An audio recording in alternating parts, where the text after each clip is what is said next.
Are you feeling spiritually lost, like you've tried everything, YouTube videos, online courses, even meditation apps, but still something is missing? Wondering, is this all there is? The world is loud and chaotic, and your soul is overwhelmed, craving inner peace, but you can't find your way back to yourself. This is exactly why I created the Kriya Yoga Masterclass and my proven soul coaching system to help people just like you. This isn't a video you watch and forget. It's a daily spiritual lifeline that brings you back to your soul. So if you're done feeling lost and you're ready to start transforming, then come join us. This is more than a course. This is your lifeline. Go to kriyayogamasterclass.com.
Welcome to our August 10th VEDAGURUDEV'S Soul Talks live from a Thailand beach. As you can see right here, we're on a Thailand beach live. So before we get started, like always, if you haven't, please support the movement. Join our Kriya Yoga family. Subscribe to our YouTube channel at VEDAGURUDEV. Discover the secrets of Kriya Yoga 100% free. Go to freekriyayogamasterclass.com and join over 570 like-minded Kriya yogis and yoginis learning Kriya Yoga for 100% free. And you can also master the supreme science of Kriya Yoga. Go to kriyayogamasterclass.com. So with that said, we'll get started with our August 10th VEDAGURUDEV'S Soul Talks live from a Thailand beach. If you have any questions, put them in the YouTube chat that you would like answered, and we'll make sure we get to your questions. So let's get started with our August 10th VEDAGURUDEV'S Soul Talks live from a Thailand beach. We are now joined by Veronica, like always, and we have Paul. Namaste, Paul and Veronica. How you doing today? Namaste. Namaste. Doing great. Outstanding. Yes. Happy to be here for another Soul Talks Sat song. There's no other Sat song on the internet like ours. So welcome, everybody. Yes. Yeah, we'll try to answer your questions wholeheartedly. So put them in the YouTube chat. Yes. Yeah, I'm looking at your surroundings and I want you to describe to us how blissful it is to just be there with coconut trees in the background, the ocean right there. And you brought us with you. And you have, like, you know, yoga all day, every day, like something we wish we all strive for. So what is that like? Yeah, it's great. You know, I've lived in Thailand for over 20 years, so I kind of take it for granted. But these soul talks are a good way for me to really enjoy the ocean and all the gifts and blessings that God has given me. So it's a beautiful thing to be on the beach in Thailand, enjoy the coconuts, enjoy the Pacific Ocean, enjoy the ocean breeze. So it's a outstanding thing. So yeah, Babaji has blessed me to be able to focus on Kriya yoga 24 hours a day. So it's an outstanding thing. So I'm grateful and have gratitude for the gifts that have been given to me. So I wake up with a big smile on my face, and yeah, I get to share the ocean and the beach of Thailand with people worldwide. So it's a beautiful thing. So every day as a Kriya yogi is an outstanding day. So I wake up with a big smile on my face, and I jump out of bed, and yeah, what better to share the Thailand beach with people worldwide via the internet. So it's an outstanding thing. So God, God is great every day. Babaji is the greatest every day. All deities, all ascended masters, all spirit guides are outstanding. They cleared the path and gave me the opportunity to do a live stream from a Thailand beach. So it's outstanding. Yeah, it really Sandy's is. here. It's so you know, it's just so nice and peaceful to see all the coconut trees in the background, and just we're kind of there with you, you know, so enjoying it. So you brought it to us, and yeah, love it. Yeah, it's outstanding. It took a little bit of logistics to figure it out the first couple weeks, but now we pretty got it down pat. I think this is our 10th Soul Talk. So yeah, I'm happy I could share the Thailand beach with people worldwide, and they can see the palm trees and the coconuts and the ocean behind me. So it's a beautiful day. Every day with Babaji is a beautiful day. It also reminds me of both of our old hometown, Miami. You know, we had all those beaches. I used to go out to Key Biscayne a lot. Oh yeah, That was kind of my beach. I didn't go much to South Beach because that was like a little too you know how it is in South Beach. But I kind of liked Key yeah, Biscayne, and we would hang out in Key Biscayne, you know, crossing that bridge and just seeing the ocean right. on both sides. And yeah, it was nice. Yeah, I've been to Key Biscayne a million times, and yeah, I like Key Biscayne also. It's an island off of Miami, like off of Brickell. So it's a great place to go. You know, it's a secret Miami spot. Most people, all the tourists go to South Beach, Ocean Drive, you know, Collins Ave, Washington Ave. So, but yeah, Key Biscayne is a nice little oasis off from the tourism spots of South Beach.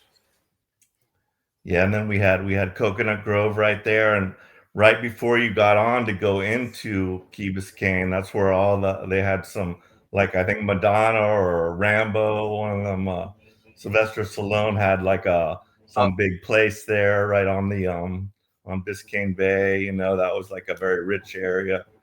So right. What is that called? Vizcaya. That's yeah, what it's called, Biscaya, right? yeah. Yeah, yeah, exactly. It's right there. The bridge to Key Biscayne is there, and to the right is Vizcaya, where they have all the big mansions and everything on the water. So that's cool.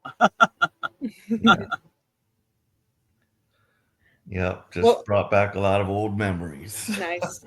305, Dade County, Miami, Florida.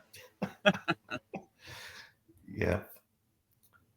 Well, Sandy is here. She says, "Hi, beautiful souls, VEDAGURUDEV, Paul, and Veronica." And then Namaste, says Andy. Namaste. Namaste, Sandy. Sandy says, "I love your Frida Kahlo vibe today, Veronica." That's exactly what I was going for. I have Oh, great. Frida Kahlo is my favorite artist. I have her calendar in my bathroom, and I was looking at in my mirror, and I was seeing her reflection in the mirror, and I decided I'm going to put the flowers in my hair like Frida. So I'm happy you Nice. noticed. I was checking for a unibrow. I don't see any unibrow. No, I shaved that. you know. And then she gives us palm tree emojis, coconuts, happy face, and prayer hands. Yes. Prayer hands always. Oh, and Sandy, she said she went to Miami with her family twice as a child. It was a big deal. And the only trips we went on, great synchronicity and great Yeah, energy. for Canadians, it's what they call them, snowbirds, right? When it gets very cold in Canada, you see a lot of Canadian license plates. They Oh, all migrate to Miami to get warm weather and stay out of the cold. So you always know when the snowbirds are there because you see a bunch of Canadian license plates, right? They yeah. mostly stay like North Miami Beach, like Hallandale, what do you like Sunny Isles, like it's called North Miami Beach, which is like almost towards Broward. But yeah, I remember seeing all the Canadian snowbirds, always welcome during the winter, because I know that Canadian winter could be brutal, right? The snow. I like that. Canadian snowbirds. Well, I was telling you I've been having a hard time walking because my knee and my leg, and you suggested doing the using my hands to heat my legs and blowing on it. So I've been doing that, and that's been helping. And then I've been doing the Dan Van Tree. I've been saying it so much I've got it memorized, and that's been helping. So I'm noticing a little bit of a difference. So I'm just gonna keep it up, and I don't know, just connecting with my body. But I don't know. I feel like I have all these things I want to do, and if my body isn't working, I can't accomplish them. And I want to take really good care of my body. And I don't know. And I feel like I don't know. Everything's connected. And the question I have for you, Vedguru Dev, is I don't know, like living this spiritual life. It seems like it needs to require me to nurture all aspects of myself, my physical, my mental, my emotional, and spiritual well-being. And I was thinking, I don't know, that's exactly what the Kriya Yoga school does, the five folds. So I don't know. I was just thinking, I'm glad that I have this, and I don't know. If you do your satin every day, it does like hit all those parts. But yeah, like I gotta take care of my body. Yeah, you always got to take care of your physical body, because if you're suffering and you're in pain, it's going to be very hard to meditate, right? Like Yeah, that mental clutter, that monkey mind is just going to activate and go crazy. So like you always, you know, that's why we do the asanas, to take care of our physical body. So when our physical body is in good health, it's a lot easier to meditate, and you don't have as much distractions. It's very hard to get into a state of calmness and stillness when you're in a state of pain, because or a state of suffering, because when you're in a state of pain or suffering, then it distracts you a lot and it's hard to focus. So yeah, that's why we have an overall well-being. I like when you say it's a gym for your soul. You know, we got to take care of our physical body, because if our physical body breaks down, it's going to be hard to, you know, do our inner yeah, work. So we have to take care of this junk car, this physical meat suit, which is our physical body, you know, which is probably the most disappointing thing of yes, Kriya Yoga, because it's like my junk, you know, car is always breaking down, and I always gotta take it to the shop. You know, this yes, physical meat suit, this big water balloon I'm walking around as. So yeah, so we have these techniques in our Kriya Yoga school that help heal us, you know, and help ease the pain, because when you're in a state of pain, then it's hard to really focus, because your monkey mind attaches to that pain and suffering, and it's almost like a lost cause, you know, trying to meditate deeply when you have a restless mind, scattered, frustrated monkey mind, and you know it's easy to go down that rabbit hole and get frustrated. You're like, oh, what's wrong with my Mhm. body today? Like, Yeah, come on, just work with me, you know?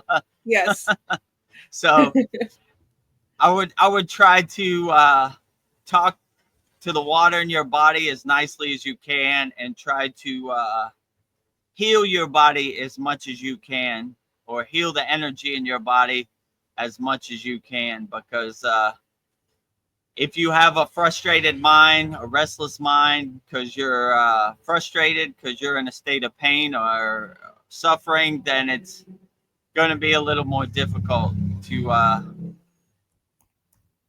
focus 100% on the path of Kriya Yoga. So I would always suggest have a balanced diet.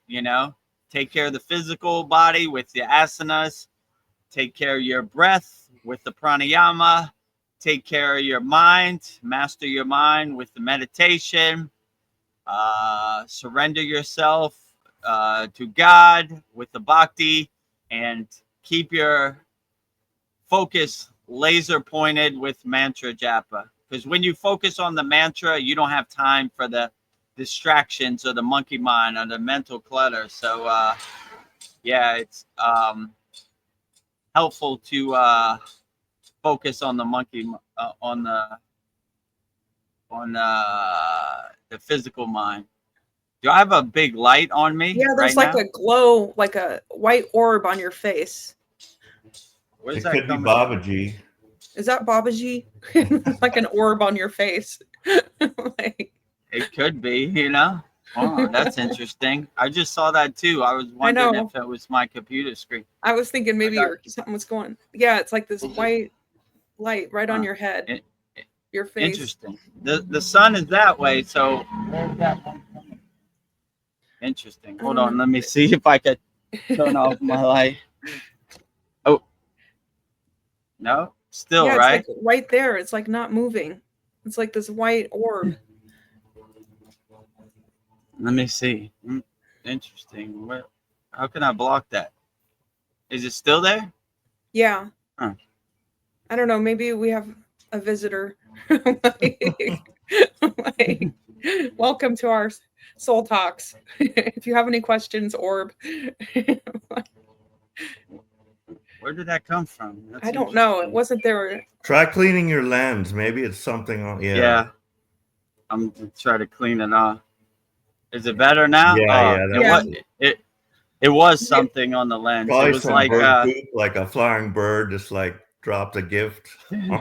Really? It was like some sand or something. I don't know. Who knows how this crazy stuff works? Yeah. I was like, look, I'm ascending. I'm turning into a light beam in real time. Yeah. Somebody please record this so they can show other people. Evidence. We have evidence of Maha Samadhi. VEDAGURUDEV'S is turning into a light beam in real time. My time is up. See you later. Goodbye, cruel Maya delusional world. I was like, could it be? I'm getting my wings. I'm going home. Yes. Somebody ring the bell. Jimmy Stewart is going home. Yeah. He's getting his wings. We have some comments from Sandy. They're building up. So Sandy says, my knee has had issues since April, and I've been finding directly channeled healing and using cold and the element of water helps rather than heat. I imagine a cold stream of water cooling that area. And of course, do what works for you, hot or cold, whatever works. Yeah, I've been doing both. Yeah. Yeah, definitely. Just kind of test see what works best for you, because what might work for my body might not work for your body. So just test it, observe it, and see what works the best for you. That would be the best technique to do. So I would try as much as stuff as possible. And when you find a technique or a hot water or cold water that really works for you, then really kind of lean into it and do it as much as possible till the pain dissipates or till the pain dissolves inside you as you. So yeah, I would definitely say that would be what I would do, because everybody has different constitution and different body and different things that work for them best. So whatever works best for you, that is the best. So if hot works for you, that is the best. If cold works, that is the best. So I would just test it as much as possible. And when you find something that relieves the pain or makes you feel good, then I would definitely do that as much as possible. Yeah. I don't know. Then Sandy says, tell me about it. This meat suit, been feeling like the Tin Man suit this past year. Yeah, it's been rough. Yeah, for sure. Like, that is probably the thing that blocks yogis the most. This flesh cage of this meat suit, this junk car that drives your soul around, right? Your soul is immaculate. It's untouched. It's unaffected by the 3D physical world. But this physical meat suit is always kind of breaking down and got to take it to the shop, you know? Yes. So you need to tune up. it is definitely the biggest obstacle, the biggest resistance, the biggest blockages for most yogis. Their inner work is immaculate, their energy is immaculate, but they are restricted by the physical limitations of this Maya delusional meat suit, that this flesh cage that carries our soul around. So I think I'm gonna switch to an android body. Oh, yeah. You're gonna go cyborg 100%. Yeah. Yeah. Yeah. That could be a solution, right? To integrate your body and just come a half robot, half human, right? You know, an android, right? A cyborg. So yeah, it could be. Yeah, I'm in both worlds. I don't know. Sandy had some insight on what just happened. She says Yogananda's energy was here also. That nice. Also, that wasn't random. Welcome. We always welcome Yogananda's Kriya Yoga Supreme Energy here for sure, 100%. So anytime we get an audience with Yogananda or any ascended master or any spirit guide, we always welcome it, you know? So all these kind of synchronicities or mystical things happening, I can't explain it at all. I just enjoy it as much as I can. Like, oh, interesting. I'm turning into a light being in real time on, on our Soul Talks live stream, you know?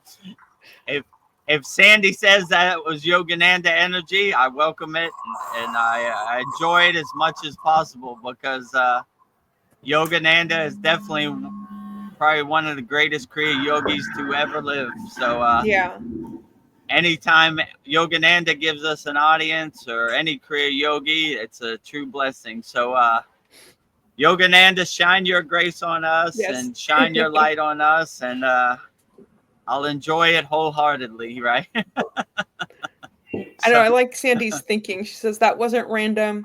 We were talking about self-healing. Yeah, it got our attention. Yeah, it's a good signpost. It's a good confirmation. Heal thyself, right? You know, instead of waiting for somebody else to come and heal you, figure out what works best for you and heal thyself inward, right? Because in my opinion, most doctors are just guessing. They have no clue how you feel inside you. So my goal as a Kriya yogi is to never see a doctor as long as I live in this physical plane. So I've been doing pretty good since I started practicing Kriya yoga. Never a cough, never a flu, you know. Hopefully I never get hit by a bus. Then I'd have to see the doctor. They'd have to put me back together. But inner work, I heal myself. This was a good lesson I learned in the Himalayan mountains. Before I went up the Himalayan mountains, the Indian government made me sign a waiver, a form that said if I die in the Himalayan mountains, they are not responsible. So I learned that no one's coming to help you. You got to heal yourself. So when we were in the Himalayan mountains, we healed other people collectively. We healed ourselves. You know, it was a big heal fest. We looked for opportunities, and there was some hardcore yogis that decided to walk up the Himalayan mountains barefoot. I wouldn't recommend it. I personally had hiking poles and hiking boots. These rocks, there's 10 million rocks in the Himalayan mountains, and they're like razors. They're like war eroded like sharp, right? So this one guy, his feet were like beef jerky, right? Oh, From man. walking up there. So we collectively healed his feet as best as we could. Actually, he requested it, right?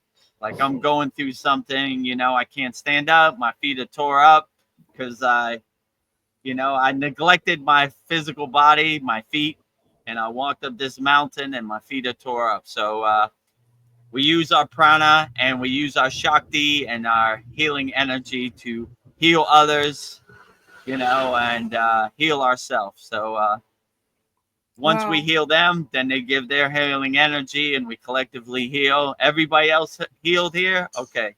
We focus on you today, So we were looking for patients to heal, and there was no shortage. So, when you don't have hiking poles in the Himalayan mountains, it's easy to turn your ankle. It's easy to turn your knee. It's, so there were a lot of candidates. The Kriya Yoga Hospital was lined up, So, and then there's hardcore yogis that, just go up the mountain and don't need healing. So, yeah, we look for opportunities to heal people or heal ourselves. So, we give our prana wholeheartedly to people that need to be healed on the path. And if you need to be healed, they'll return the favor. So that was a beautiful blessing. So the Kriya Yoga Hospital in the Himalayan mountains, no helicopter, no doctor, no hospital is coming to heal you. So you have to heal yourself. So if you're really in pain, hopefully you have a community of Kriya Yoga brothers or sadhus or swamis or lamas that can heal you. If you are alone in the Himalayan mountains, and then you're going to have to heal yourself. So hopefully you have the tools to heal yourself. And yeah, if you need some healing, join our free Kriya Yoga School, subscribe to our YouTube channel. And if you really need healing, join our paid Kriya Yoga School community, and we'll coach you and heal you as best as we can. When we do our Saturday class, we have a mantra. It's called Dan Van Tree's Shakti Mantra, which is healing for everybody. So we heal all Kriya Yoga School members, friends, family, loved ones, as much as we can, healing as many people as we can. So if that resonates with you, let's get to work. Let's plant that tree today, So I've got a question regarding meditation. Mm-hmm. So just with almost any word related to spirituality, like God is like the biggest one. Like so much dogma is attached with that word. So I like when I'm talking about God, I don't even use that word. I say to myself, Father, Mother, Source, Creator, or something like that, because it's less dogma. But so like the word God just has so much dogma that I can't even use it anymore. But meditation also kind of has the same thing. Like I don't even really know what meditation is, because it could be so many different things. But and like I tell myself I'm only meditating if I'm like sitting in yogic, in the yogic asana position, Padmayasana, or lotus position, and I've cleared all my mind, and that's the only like meditation. That's what my mind wants to think is meditation. But in the morning, like when I first wake up, I just want to lay there and think about that I really don't have to do anything. Like I like to think about freedom. The first thing I wake up, I'm just like, I want to think about freedom, what it's like to be free, that I don't have to do anything. I literally could not do anything if I didn't want to. I don't have to. And it's just like I'm free. I can do whatever. And like if I want to meditate right now, I don't have to be in lotus position. I'll just meditate on freedom and call that meditation. So What do you think? Like, how would you describe meditation and the various types and everything like that, and how to escape from the dogmatic thinking of it? Yeah, I would say meditation, in my opinion, is basically mastering your mind. You become the king of your castle. You take control of your mind. Your mind doesn't guide you, you take control of it, which takes some inner mastery. You know, that monkey mind is very powerful and overwhelming, and having a restless mind is very overpowering and overwhelming also. So yeah, I would just say, like I always like to say, a God defined as a God can find. So I would align yourself with the God of your choosing. I like when you said on one of our other sad songs, you said a God of your choosing, and that really resonated with me. Like, don't let anybody else's God become your God, right? They have all these cool stories. This guy did this, and this guy went that, and this guy said this. If it doesn't resonate with you, it's just a bunch of ghost stories. So just because you happen to live in America doesn't mean you have to regurgitate somebody else's God, you know? My mother got mad at me. My mother's deeply dogmatic and religious also. And I said, the only reason we have this God because somebody got on a boat from England and they brought their God to become our God, you know? So when you kind of see it that way, you're like, yeah, these are good stories, but they're not going to do the inner work for me, you know? Like, how is this going to do the inner work for me? You know, that's like saying, I see Iron Man flying through the sky and I'm going to fly through the sky. That's good for Iron Man, but we do our own inner work. We have our own individualized and our own personal sada that uplifts us. So anybody trying to tell you about meditation or how you should connect to God, in my opinion, I wouldn't be around that person. I would just find the God of your own choosing and don't let other people's story of God become your story of God. Then you're just kind of regurgitating the narrative. And I would just find the God that really resonates with you in 2025 and uplifts you. And I wouldn't be married to any God also, right? I would be flexible and adjust and be able to pivot and change course. Sometimes I really resonate with a certain deity, but next year I feel a click and that deity doesn't resonate with me. So I'm not going down with the ship. I'm trying to stay light on my feet. And no matter what happens, I always do what works best for me and uplifts me in the present moment. So yeah, I would definitely detach from any dogma, you know, and definitely other people's dogma. Let me tell you a story about God. No thanks. No middleman between me, my connection between me and God, right? I have a direct phone line to God, and I don't want nobody putting static or interference or trying to get inside my mind and tell me what God should be. What God should be is whatever I choose God to be. So I really like when you said, Paul, a God of your choosing, you know, and I put up a video the other day. It said no borrowed beliefs, right? I don't want to borrow my beliefs from you, right? I don't want your beliefs to become my beliefs. I'll align myself and whatever I feel in the present moment, that's what I'll do. So I'm not going to borrow beliefs. I'm not going to regurgitate other people's story of God. Whatever I feel God is, that's perfectly fine. So I make a God of my own choosing.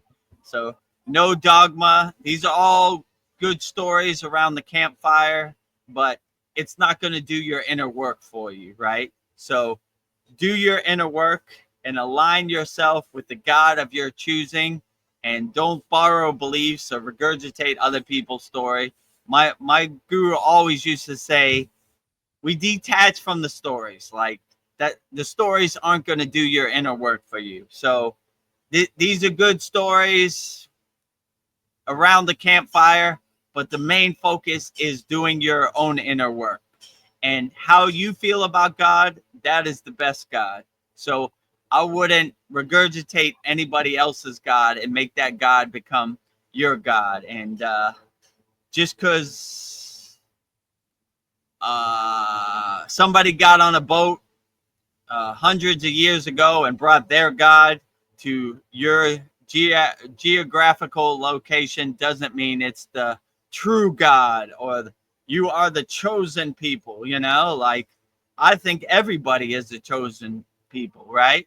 So when you start detaching yourself from this divide and conquer, my God is better than your God, and your God is false God, and my God is real God, like that, then you're doing yourself a disservice or other people, right?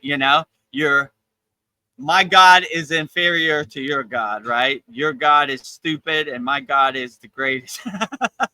So find the God that you really resonate with and really cultivate that and enhance that, like in our school, I kind of make a point of, I don't want to tell anybody what God is. These are the deities that work for me, and these are the mantras I say, but if they don't work for you, just throw it in the trash, because we're trying to do stuff that you get results from and are effective for you. So don't let other people's God become your God. Channel your God and channel your ascended masters and your spirit guides, and those are the best spirit guides. And you could be surprised. I've been surprised many times. I pray to a bunch of Hindu gods, but I've had an audience of archangels. I didn't even know where they came from. Are you my spirit guides? Are you my ascended masters? Yes. Ooh, great. I got more to add to the family, right? I wasn't invoking these gods. I wasn't trying to have an audience with these gods. It came out of nowhere. Don't forget about us. We're here too. Okay. I accept all spiritual tradition gods, right? If you're my spirit guide or my ascended master and you're waiting for me to channel you, let's do it right now. So I enhance, I cultivate as many gods as possible, but I'm definitely not trying to make other people's dogma and their story become my dogma. I saw a bumper sticker one time that really made me laugh. It said, "My karma ran over your dogma." So that's the way I look at it. Like my karma, if you have your dogma standing in front of my karma, goodbye. I want no part of your dogma, right? I run over your dogma. Your dogma doesn't serve me. I don't want your dogma to become my dogma. So yeah, I try to be aware of that, and I really try to make a conscious effort to not make other people's story become my story. Like hello, sir. Do you have a few moments? Let me tell you about our Lord and Savior, Jesus Christ. Like, no thanks, No thanks. Whatever my connection is to Jesus, that's my own personal connection. I don't want you influencing it in any kind of way or guiding it any kind of way. I want it to happen the way it happens, So, yeah. So, but in the Kriya yoga tradition, we believe in Jesus. You go to Lake Shrine to have a picture of Yeshua, Jesus. I've been to the Yeshua tree in Hyderabad, India. So, yeah, but I don't want anybody's influence to influence my perception of Yeshua. I want a pure, direct connection, right? So no middlemen in my connection.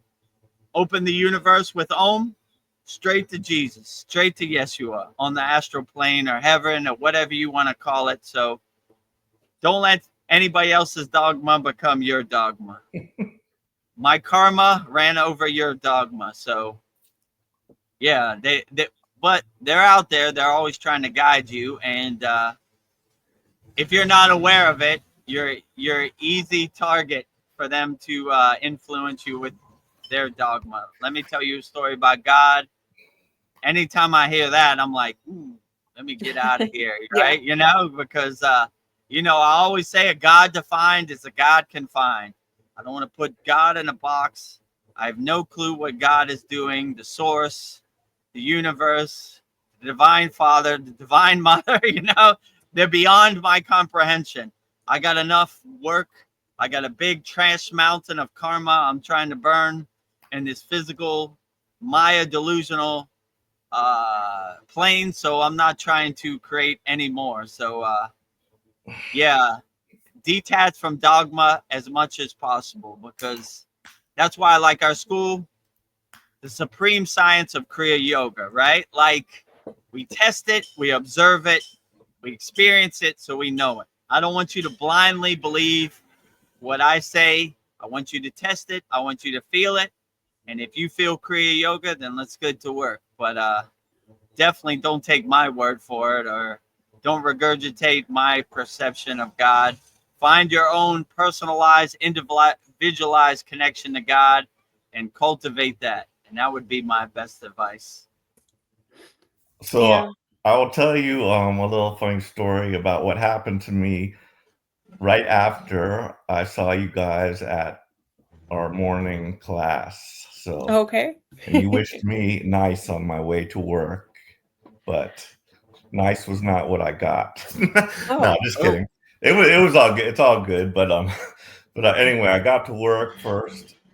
So I had to go meet with my ex-wife. The last detail about ending the old shop was the phone bill, the phone internet bill. And we had gotten into a little something because I paid for July, and she's thinking that I didn't pay for July, but I paid for July, and I talked to the guys, and then she said, "You're gonna pay this bill," and then like I said, I'm paying for July, but I'm not paying for August because August is yours, you know. And so anyway, a little bit of bad air got said there, and she cursed me in Spanish, pendejo, Oh. and hung up on me. Oh my God. But so anyway, I had to, you know, I kind of texted her back and said, "Look, I'll meet you at the shop if you want to, blah blah blah."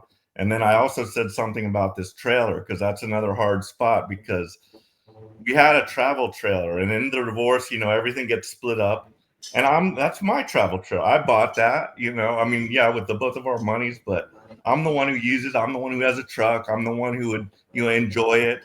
And she put it to where she got that, you know, and that's never set right with me. But and so now it's just sitting there on one of her properties, rotting, you know. And I'm like, I also mentioned, well, you know, if you want, I'll help you. Like we can just.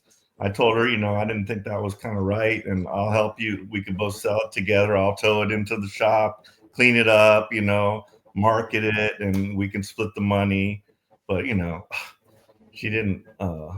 She didn't like that. She just said, "Just sign the title. I'll do it myself," you know. And so I did, you know. But anyway, so first thing I got to the shop, the air conditioning was down, so I had to deal with that. And then I went to meet with her, and it went kind of.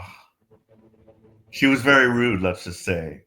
You know, the only thing I want was that number, the phone number associated with that, because that's been like 25 years, that number, and I want my boss to get that number so that all those people can call me. But anyway, she was rude about it. The customer service guy was on the line, and he said, "Oh, she mentioned something about we were in a divorce. That's why we're closing it." And he's like, "I'm sorry." But instead of saying thank you, she said something like, "Oh, no, it's good. I'm glad I'm divorced." And he's like, "He's not there, is he?" And I'm like, "Yes, I'm right here." Yeah, Oh she my just God. looked at me like right in front of you, but whatever. You know, but anyway, it just didn't go that well. But anyway, I left that situation, and so all that stuff was in my mind, and I you know, some of my buttons got pushed, and I was wanting to write not really a nasty text to her, but it was like a self-defending text, and yeah, it probably would have been somewhat painful for her, right? So anyway, I wrote it up and I pushed like the send button. It got grayed out. It would not send for some reason.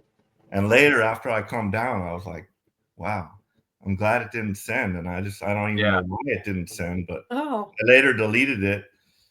And I actually, after when it didn't send, I tried to call her. I'm like, maybe she blocked me or something, you know, because she's mad. But she didn't answer. But then later she called me back. But then I just said, I don't know what I was planning on saying, but I just said, no, I'm sorry, it was a butt dial, and I didn't say anything, you know. So somehow the universe like de-escalated that situation, if you know what I mean. But yeah, it was weird. But I got everything handled and everything's good now. So that's the last I'll be dealing, you know, with her. Yeah, like my guru always used to say, every day is a test for a yogi and a yogini. And your significant other or your children, they become master button pushers because they've been with you your whole life and they know what really gets under your skin. So like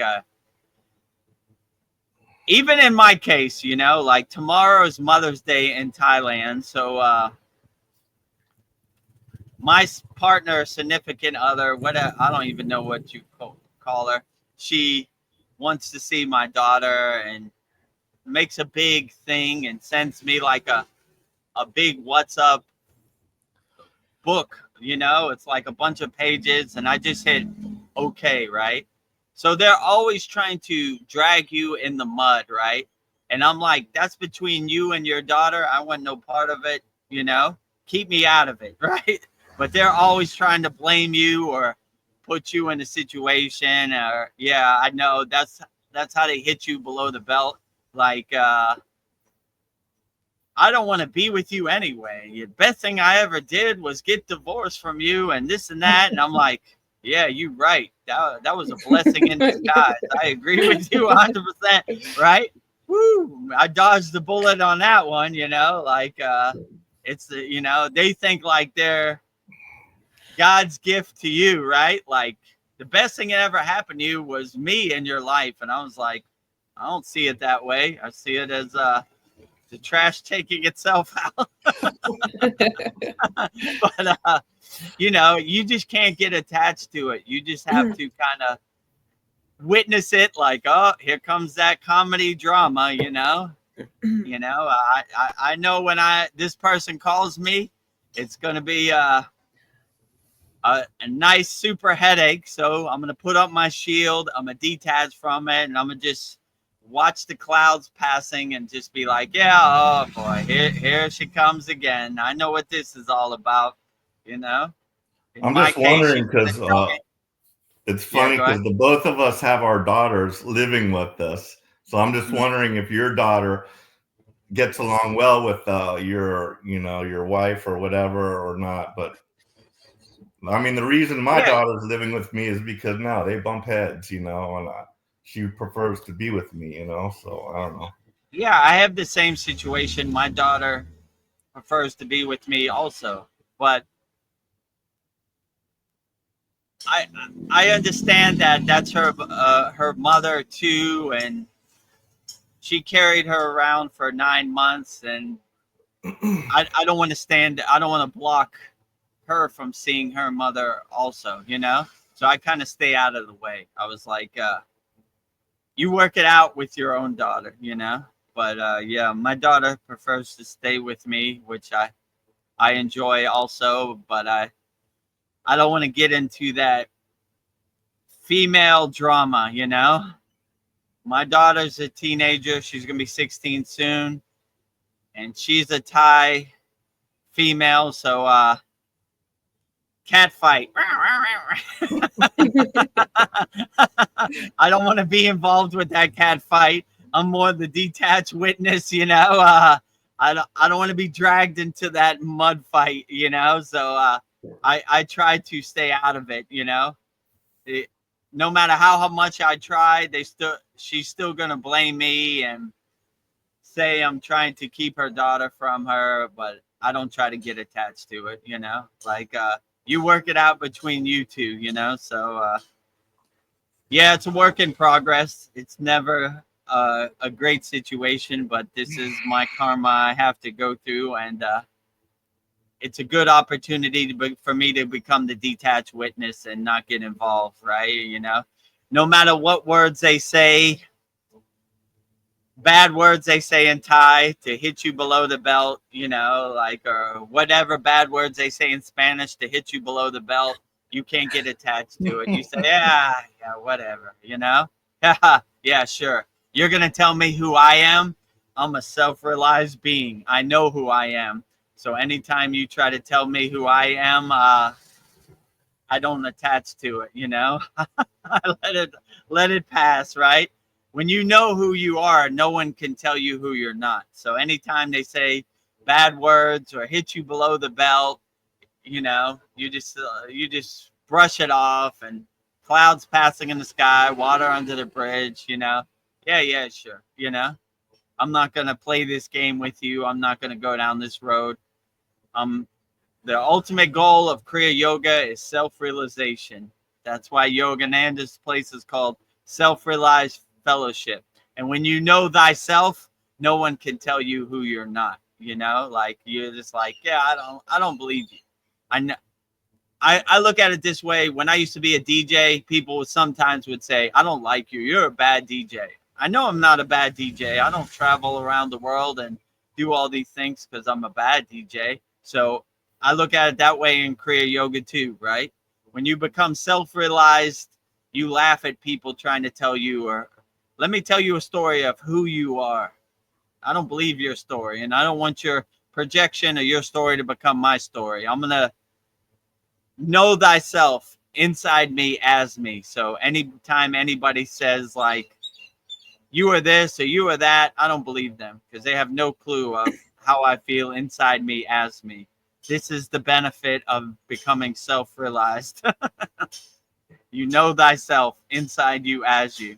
So anybody telling you who you are not, you don't believe them. It's a total comedy show. It's a joke to you. Like, yeah, you're going to tell me who I am inside me? I don't believe anything your words say, right? And I have my shield up, so all your projections have no meaning over here. They're a total comedy show. They're a joke on the Maya stage of illusion, right? That's why I like when Babaji says, death is a joke to me. I am the death of death, right? So if we're Kriya yogis, we laugh at death, then we definitely laugh at what other people think we should be, right? So, but they're out there, you know. Anytime my partner calls me, the first thing she says is, you still doing that stupid meditation? That don't Yes. work. You still have those stupid statues in your yard? Oh my God, you lost your mind. No, you've lost your mind. I'm thinking You like know, if so she's a Buddhist, she should understand all that. You know, it seemed like oh, that culture would be more far, you know, easier to than like my American like Christian wife. Because yeah, I got the same thing. Like she made me take down some of my pictures when I was in the shop, you know, and like, you know, worshiping idols and all that good stuff. yeah, false idols. That's their go-to, right? False idols. Like a non-realized being is going to tell a realized being what a false idol is. That is the biggest comedy show I've ever seen. I think I roll on the ground with that. Yeah, you would think that Buddhists would be more understanding, but they're still attached to that dogma too, that divide and conquer. These are Thai Buddhists, not Indian Buddhists. What? Buddha was born in India. So if you believe in Buddha, you know, you're what I always say, what God do you think Buddha prayed to? Shiva, you know, these other gods. So it but it's kind of getting into the weeds, you know, or getting into the mud, right? Like you're going down that path that you don't want to go down. Like yeah, Buddha is the real God and Shiva is the fake God. Like, oh, all right, whatever. You know, I don't want to even roll in that mud with these pigs right now. You know, that's divide and conquer, right? You believe in Buddha. Buddha is good. You know, I'm not going to try to convert you. They're all great gods. I respect all spiritual traditions. So, but I don't want your projection to become my projection. like I was saying, I have a direct connection to God, and if you don't accept it, it really doesn't matter because it's between me and God. And I don't want no middlemen or no people putting static on my God signal on my radio dial, if you know what I'm saying. So I try to block out as much of other people's God talk so it don't become my God talk, you know. So you would hope that people would implement the teachings of Buddha, be more understanding, but they're attached to that dogma too, you know.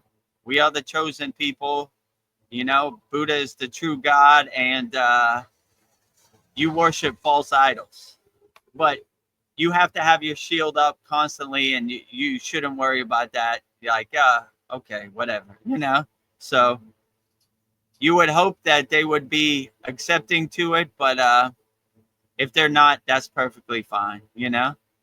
My Okay. God makes me happy, and I don't want other people's God to become my God. So that would be the best way to sum it up. Well, I may have asked this question before, but you know, this is going to be a deep one. So, on the most basic level, what this is, all this illusion, the narrative, what we're going through here, on the most deepest basic level, is this just a war between good and evil? Sometimes I kind of just feel like I'm a pawn on the side of good. My job is just to go out there and spread goodness, and it's an underrated and easy job for me, you know.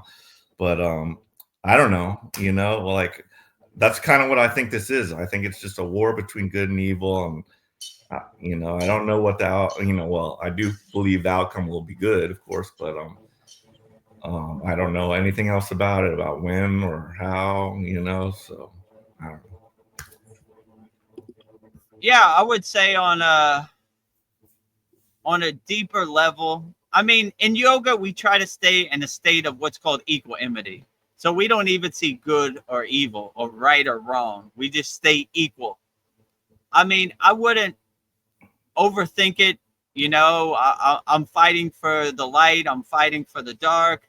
I would just be the best person you can be, help as many people, love as many people as you can. Just be the best person you can and kind of have no expectations, so no real dog in the fight, and just say, I'm going to try to be the best person I could be, and whatever happens, that's what happens. And I don't know. When I do my daily practice, I don't really think about good and evil. I just try to do what makes me feel good and be the best person I could be, and just not get really attached to any outcome.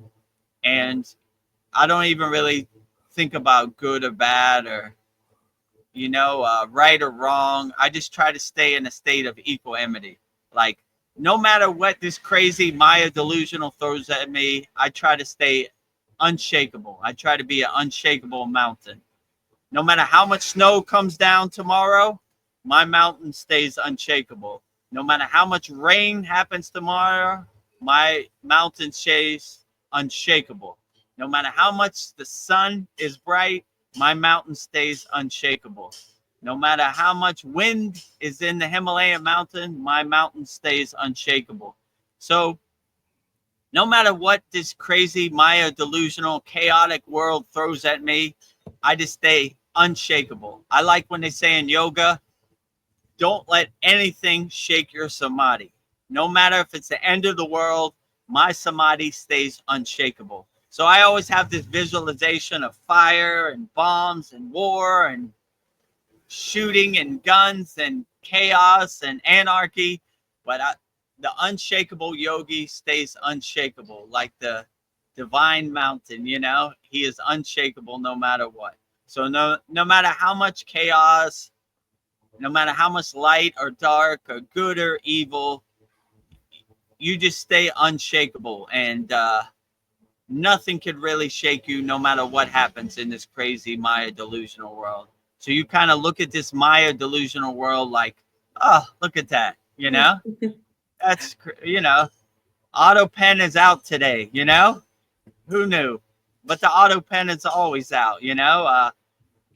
these people on mainstream media, Lucy pulling the football once again, you know? They said day one, the disclosure was going to happen. Day one, we're going to release the files to Epstein. Day one, we're going to release MLK, RFK, JFK, whoever, right? Okay, it's day one. Lucy got that football. Whoop! You know, Charlie Brown hits his head again for the millionth time. So, yeah, I kind of look at it that way. Like, I don't know. I'm not going to get attached to any outcome. I'm going to let it happen the way it happens. You know, if I'm called up to the front line to fight for the light, that's good.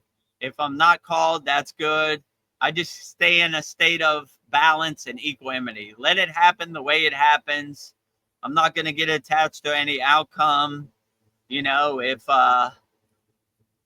that's what needs to be, if I'm on the front line fighting for the light tomorrow, good. If I'm not, I'm going to just focus and do my inner work. So I'm going to stay ready so I don't have to get ready no matter what happens. But I have no clue what's happening in this Maya delusional world, right? So I'm just going with the flow, and I'm trying to be the best person I can be. Help as many people as possible with my Santa Claus list. How many people did you help, VEDAGURUDEV? There goes the sound effect. So I have a super scroll, a Santa Claus list of people I helped, and you know, I try not to get attached to any outcome. Help as many people as I can. I don't see how you could ever go wrong helping people. So basically, you're saying it's senseless to try to make sense of this. that would be my plan, you know. Yeah. Like, I'm not trying to make sense of it at all, you know. Like, if you fight for the dark or you fight for the light, I'm just going with the flow, you know. I don't want to be married to any any ideas. I don't want to be married. I don't want to go down with the ship. I pivot, change course, change direction, stay light on my toes, and whatever this crazy Maya delusional world gives me tomorrow, I adjust. I I compensate for whatever happens, right? Like, that's interesting. I saw a booger spear today. Well, outstanding, you know? Like, I didn't think that was going to happen, but I don't know anything that's going to happen, you know? So I'm not married to my ideas. I'm not going down with the ship. I'm not attaching to any outcome. I don't have no expectations, you know? So I really can't be disappointed because, you know, like I always say, oh, today the Epstein list is going to come out. Oh, well, you know, we can't release it, whatever. Oh, there they go, telling those lies again, you know? So I'm not attached to the Wizard of Oz. You know, the Wizard of Oz does what the Wizard of Oz does. So I just kind of look at it as the detached witness, getting my popcorn in the movie, like, oh, there you go. Charlie Brown hit his head for the millionth time, but that's what Charlie Brown does. He hits his head, you know? Lucy pulls the football. That's what Lucy does. She pulls the football. So I'm not married to any ideas. I'm not going down with the ship. I don't have any expectations. I'm just going with the flow. I have enough work doing my inner work. I don't want other people's narrative to get attached to me. Like, what did my guru used to say? He said astral parasites, right?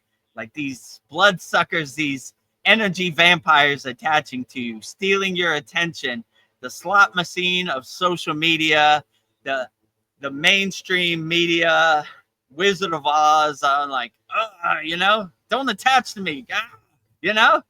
I got bit by Dracula, you know, the mainstream Dracula bit me. So I'm just trying to, you know, my father used to say something that really made me laugh. He said, the nail that sticks up is the one that gets hammered, right? So I'm trying to be the nail that doesn't stick up. I'm trying to be out of the way. I don't want no one to see me. I'm trying to be in the background. I don't want to get hammered, you know. I don't want anybody to see me. I'm trying to stay invisible in the background as much as possible. I probably should do a better job because I'm on live stream around the world right now, but I don't want to be the nail that gets hammered, you know? So I'm just trying to not attach to anything or not have any dog in the fight, you know? Have a good perspective, like, well, whoever won the football game, that's the best team won. So, but yeah, I'm trying to stay light on my feet and adjust accordingly and pivot, change course. Don't go down with the ship, you know, respect all spiritual traditions. And, you know, I don't want to get in this divine conquer mindset of my God is better than your God. All gods are best. I respect all spiritual traditions and be the best person you could be out there. I'd like to, Sandy has some comments on this conversation I would like to share. Okay. She says, I would agree with you, Paul, but instead of good bees, good versus evil, I see it more light versus dark. Light is clear seeing, knowing versus ignorance, matrix, automation. The ego being in darkness, aka lost in the sauce, versus true freedom. And then a gazillion hearts with diamonds. We can do a whole lot while socially in the background. As for light bringers go, we aren't in the background. Keep shining, guys. That's all we have to do. Keep shining. Shine like a diamond, like Rihanna says, and bring your soul to the forefront and let it shine as best as possible. Don't get attached to any darkness or anything that doesn't really uplift you or serve you in the present moment. This is all like mental candy or attachments that you don't really need. So I would agree with you. You know, like I lean more to the light. I mean, I lean 100% to the light, but I don't try to think that the light is better than the dark. I just try to do my part and help the ascended masters and channel the ascended masters. And I look at myself as a water boy on the football team. Baba G, you need some water? You know, you look kind of thirsty. You know, let Baba G score the goal. Archangel Michael scores the goal. You know, Buddha scores the goal. All these ascended masters, highly evolved, enlightened beings, they're doing all the heavy lifting. I'm just delivering the mail. You know, I'm just giving Buddha some water so he could be hydrated so he could score the goal. They're doing all the heavy lifting. I'm just trying to do my part. But even though I'm the water boy on the spiritual light team, I'm going to hold up the trophy if we win the championship. Maybe after all the confetti falls or whatever, I still hold it up though, you know? So I'm always trying to fight for the good fight, you know? But not get attached to any emotions or any outcome, or, you know, I don't even acknowledge the dark, to be honest with you, or the, you know, I heard one time the biggest trick that the devil ever played was to let the world think that he doesn't even exist. So I give him that wish. I don't even acknowledge darkness. I don't acknowledge hurting children. I don't acknowledge war, murder, harm. I don't acknowledge it. It doesn't exist in my beautiful, blissful universe. So I fight for the light. I try to be on the front line, holding up the white flag as much as possible. But I'm not 100% married to my ideas. Tomorrow I could wake up and feel different. So I'm not going down with the ship. I pivot, change course, and change direction. So the Kriya I do today, I might not do tomorrow. I adjust accordingly of whatever happens. But I mostly resonate with the light. Darkness has no place in my beautiful, blissful, happy place, my universe. So Okay. yeah, I don't really think about it too much. I've got kind of a question regarding that because I'm of the same mindset as you are. And the both of us, Veronica even, we're all very fortunate to live somewhere where there's no strife or anything like that going on. And literally I'm aware of the evil, but like it doesn't affect me. I don't see it. Yeah. I know it happens, but I choose not to like think about it. And like literally, like it would just drive me crazy to think, well, why? But like that's above my pay grade, so it doesn't do me any good to think about it, acknowledge it, or anything. So, like you were saying, like if a tree falls in the woods, do you hear it or whatever? So Yeah. I'm of that same sentiment, and it just like evil's not a part of like I don't really come in contact very rarely, you know, little disagreement with my ex, but like I really don't come in contact with any like evil or bad people. Like my world is all sunshine and daisies pretty much. But I mean I do get I get anxiety, I don't know why, but yeah, like if you were like living somewhere like in Ukraine or something in a war-torn area, geez, I just don't know how I would handle that. But yeah. Yeah, if you're in a war-torn area or a bad situation, hopefully you have the right discernment and the right discrimination to do your inner work and overcome it.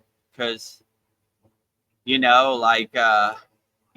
it's a difficult pill to swallow. And I know a lot of people ask this question: why does this 3D Maya delusional world have to be so dense? Why can't we just be born into a samadhi state? And why do we have to go through these trials and tribulation? And why does it have to be a school? And I've asked myself that question a bunch of times, but I just come to the conclusion that I'm going to just do the best I can with the tools I got and see where it takes me. And I don't know why it's this way or why it has to be this way, but I take it on the chin and I just climb the mountain as best as I can. Maybe I get hurt climbing the mountain. Maybe the mountain's a lot steeper than I thought, but I just take it on the chin, this is what I have to go through in the present moment. And let's get to work, overthinking it, crying about it, or getting attached to it isn't really going to help me do it. Let's just put one foot in front of the other. Let's start getting to work and let's see how far we could go, but yeah, I know it's a bitter pill to swallow. I always think of when you see newborn babies, like when my daughter was born, they're always like looking in space, like, how'd I get here? Oh, I made a mistake. I shouldn't have signed this soul contract or whatever. Me too. Like, I'm like, man, I really did it to myself. Like, first 40 years of my life, I was totally off the path. I was totally NPC. I was totally attached to the narrative. I saluted the flag. I pledged allegiance to the American flag, all that, right? I was totally conditioned. I totally believed all that narrative, right? Freedom is not free. We are the #1 country in the world, democracy to the whole world. And, our God is the best and that type of stuff. But now that I become more awakened and more aware and more aware of my discernment and my discrimination, I was like, man, I totally went through it, like this was definitely a hard mountain to climb to get to this point. So yeah, and I asked myself a bunch of times, like, why am I a Kriya yogi? Why does Babaji talk to me? He don't talk to me. He talks to Yogananda or Lahiri Messiah or Yukteswar. He don't have time for people like me. And I just came to the realization, like, I'm not going to overthink this. I'm going to surrender to the path and I'm going to see how far it takes me and try to help as many people and answer as many questions as possible and see how far I can go on this path. But it is definitely a dense path, and it is definitely a question I ask myself, like, why do I have to go through all this pain and suffering? Can I just be enlightened tomorrow? Can I just snap my fingers or tap my shoes like Dorothy in the Wizard of Oz and go home? So, but yeah, it is what it is, and I would just accept it and just go as far as you can and not get attached to it. Like, yeah, well, this is a mountain I got to climb, and a mountain ain't going to climb itself. So let me get to work, and let me get my hiking boots on, and let me get my hiking poles. And however steep it is, however painful it is or suffering it is, I'm going to just enjoy it as best as I can and try to dissolve the suffering as much as possible, by enjoying it and seeing the beauty in it, not seeing the pain and suffering in it. So, but yeah, I'm a house under construction myself, I do need to do some more work. I don't have all the answers of the universe. I'm trying to feel my way around in the dark also. So, so I've got a question for you. Okay. So like, do you have a vision or plan of where you would like to take this? Like, what does your ideal future look like? It's just I feel like I'm on a hamster wheel, and I really don't even know where. Like, I have a general idea what my future, kind of looks like in my head, but you got something like an ashram, trip to the Himalayas, like, I don't know, what do you what would your ideal future look like, or what do you have planned? I mean, I'm open to it all. So, I'm a Kriya yogi, so I don't really have any expectations.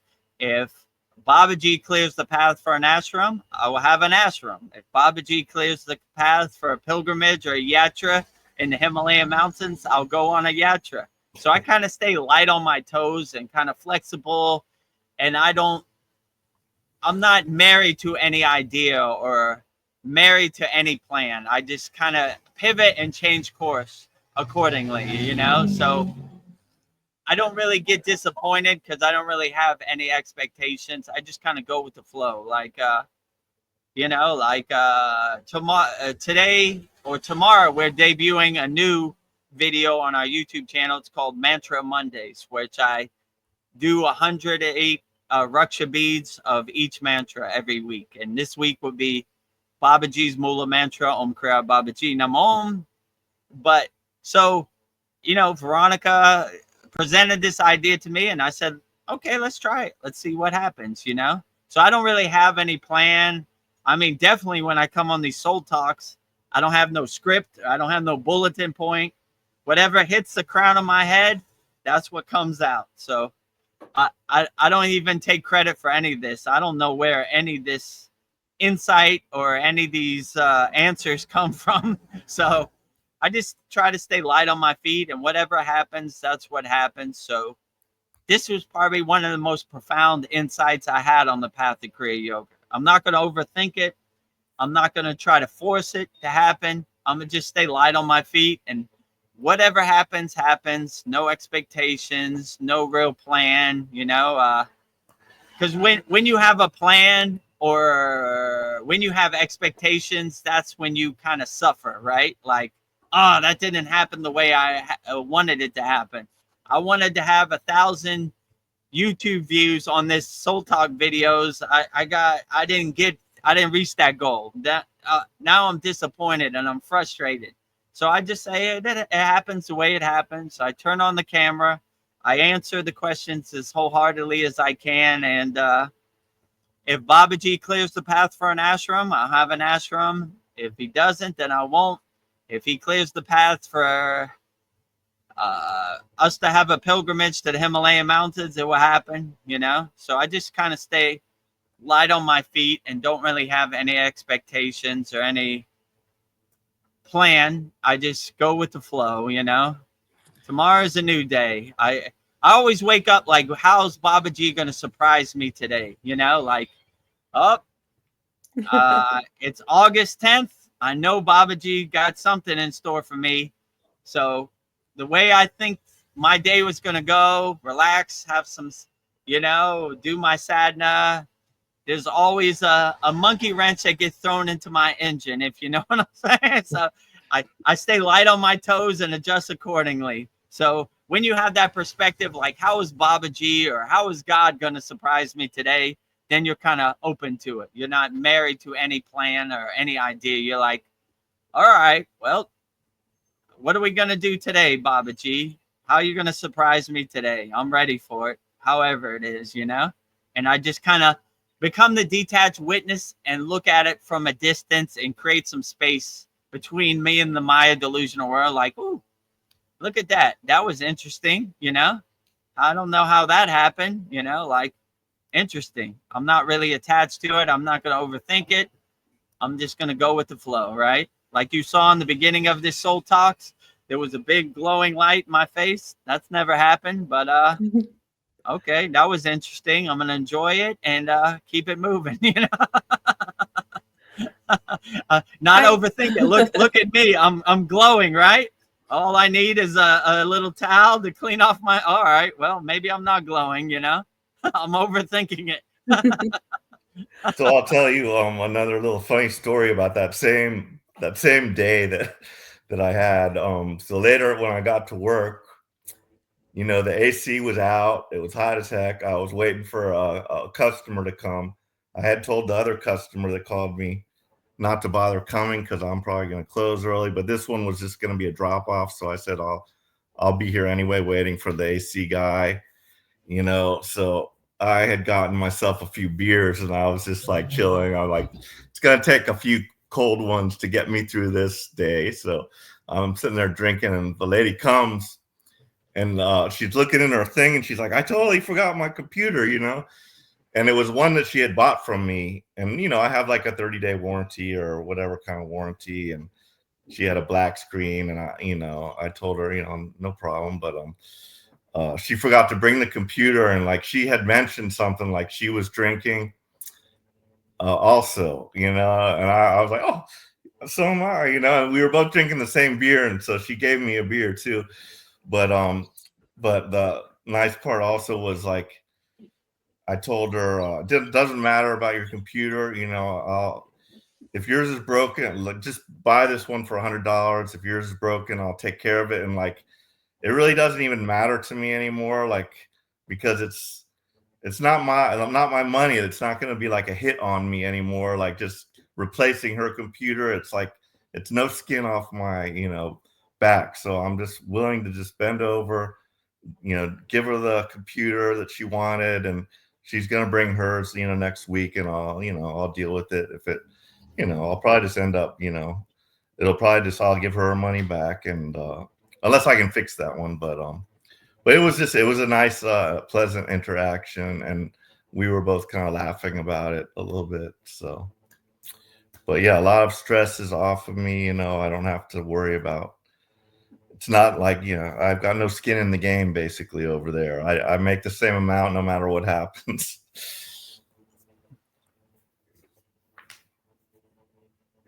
Yeah, go ahead, Veronica. You had something you wanted to say. Yeah, I was just going to say this is something you might resonate with, VEDAGURUDEV. I'm just learning on this spiritual journey. It's like you really have to have a flexible mind, and everything is really not what it appears on the surface. Like I feel like I have to be open-minded but not attached to anything. And as soon as I like get my hopes up, that's when I get into trouble. Like these soul talks, I'm just excited to like talk to my soul family. So, you know, it would be great if like we get like thousands and thousands of subscribers. But I think my main goal is just to like connect with everybody that does show up. I don't know. That's like I'm if I'm chasing anything, I think it's just to like feel good. So yeah, not have expectations. My guru always used to say, not so serious, not so rigid, not so stiff, right? Kriya yoga is to be enjoyed, is to be relaxed into, it's to be comfortable in. So if you're trying to force something to happen, it never's going to happen the way you want it. So probably one of the most profound things I learned on the spiritual path is just stay light on your toes, adjust, pivot, change course, change direction, and don't get married to any idea, stay open-minded. That's why I was always open-minded to all spiritual traditions, like I love my spiritual tradition, my lineage, my parampara of Siddhanta or Kriya yoga. I love all my ascended masters. I love all my spirit guides, but I'm not married to it, If somebody else wants to join my family, like I told the story about Archangel Michael and the Seraphim, I was like, come on, I welcome everybody. My door is open to all enlightened beings. I'm open to all spiritual traditions. I always thought it was beautiful at Lake Shrine SRF that they have spiritual shrines for all traditions. If you're Muslim, you're Buddhist, you're Christian, obviously it's a huge Kriya yoga mecca. We respect all traditions, So long as you're not harming people, you don't have a violent mindset, you're not trying to hurt other people in the name of your God, then perfectly fine. Help people. One of the best things from me being a DJ traveling all around the world, I pretty much saw that everybody around the world, whatever God they believe in, they're trying to feed their family and they're trying to help people. They're trying to be happy, right? There are a couple bad actors in all religions. It happens, but that doesn't define the whole, A couple bad apples doesn't ruin the whole bunch, So like, if you have that mindset, like, yeah, pretty much everybody is just trying to feed their family. No matter what their flag is, no matter what their religion is, no matter what their language is, they're just trying to feed their family. And when you see God inside everyone and everything, then you see their inner divinity. And as long as they're not trying to hurt people, then you kind of respect their spiritual tradition, And like I said before, have a God of your own choosing. If you choose this God, that's perfectly fine. You're trying to help people. You're trying to feed your family. You're trying to be helpful. Perfectly great. I don't want my story to become your story or your story to become my story. Keep up the good work. So,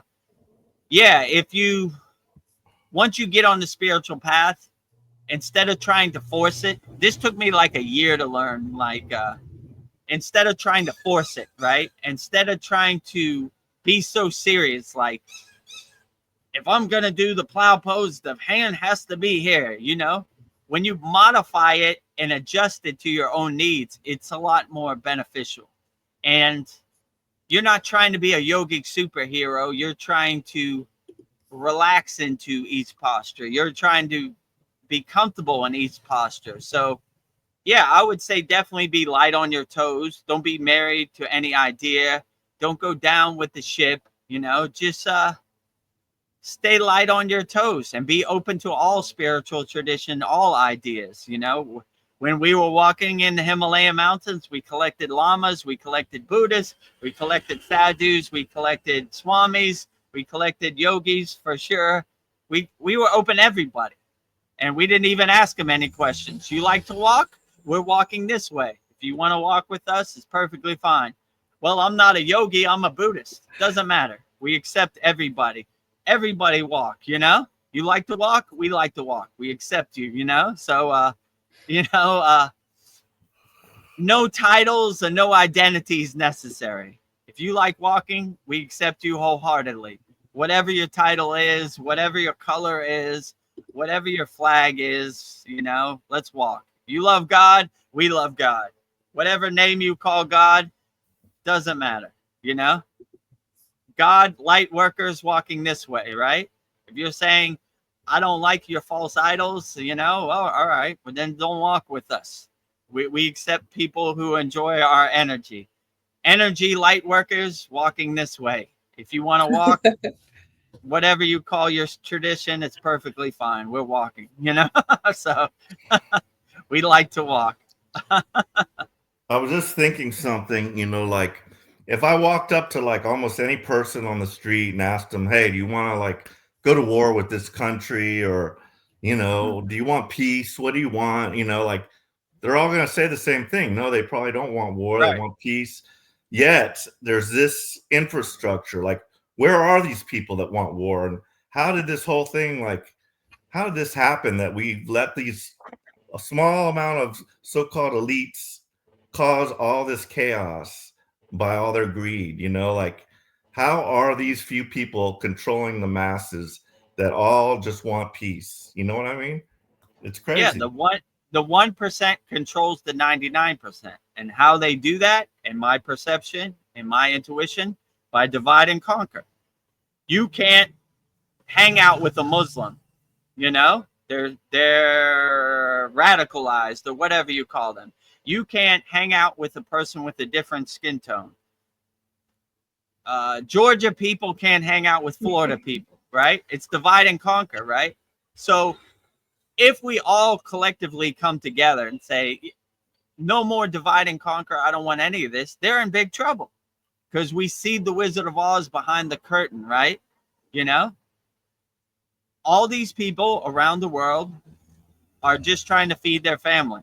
I want no harm to them, I don't want your story to become my story, right? Let me tell you a story about these people in a faraway place that we have to go hurt, in the name of freedom.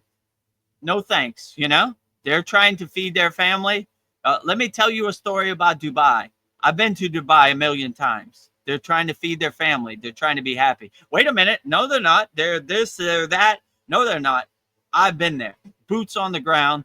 I know what they are, They call God a different name, but who cares?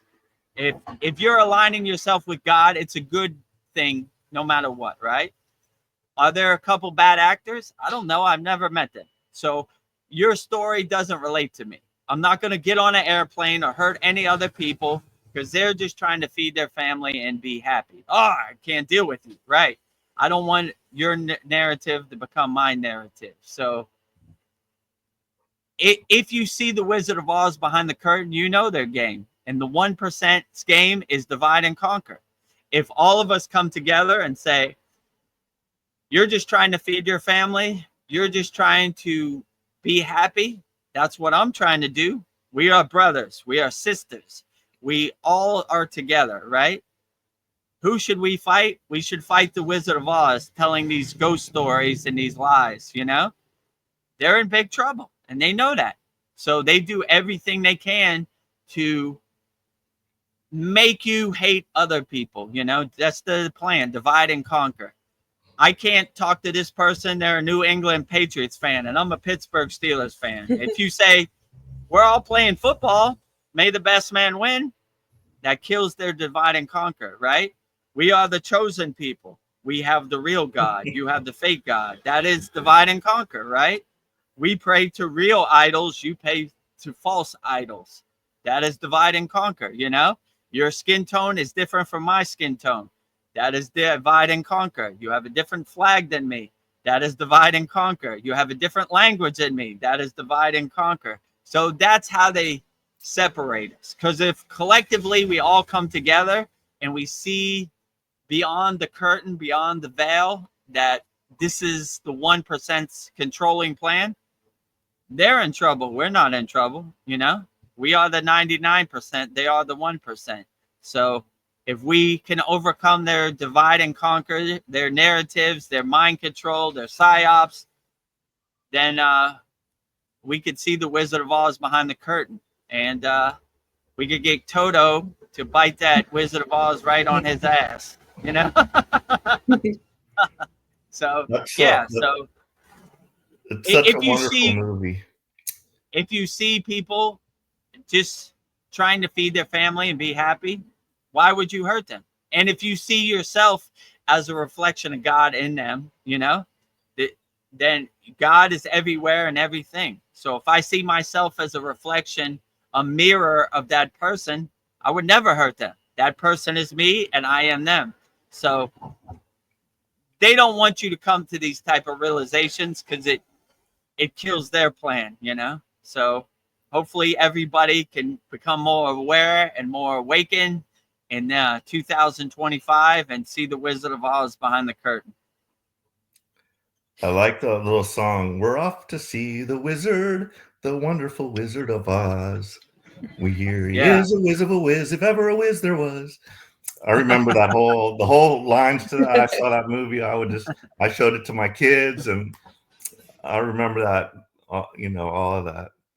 But yeah. When you see the Wizard of Oz behind the curtain, don't be disappointed. Yeah. Right? Yeah. Yes. We're happy. We're going to go see God. We're going to go see God. And then you see that the whole God thing is an illusion, right? It's just some bald-headed fat guy behind a curtain trying to pretend to be God. So yeah, once you see it loses its power. don't have any expectations, you know, like when you see the narrative and you see the Wizard of Oz behind the curtain, or you see the 3D chess pieces, you're like, that's what liars do. They tell lies. So like I always say, Lucy with the football. Today is the day Lucy's gonna let Charlie Brown kick the field goal. Never happened.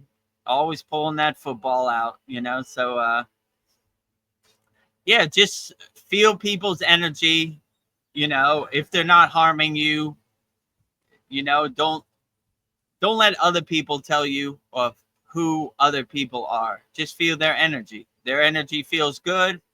Like my guru said, if the Himalayan Yeti comes and he's carrying God energy, loving, unconditional, divine energy, he is our brother.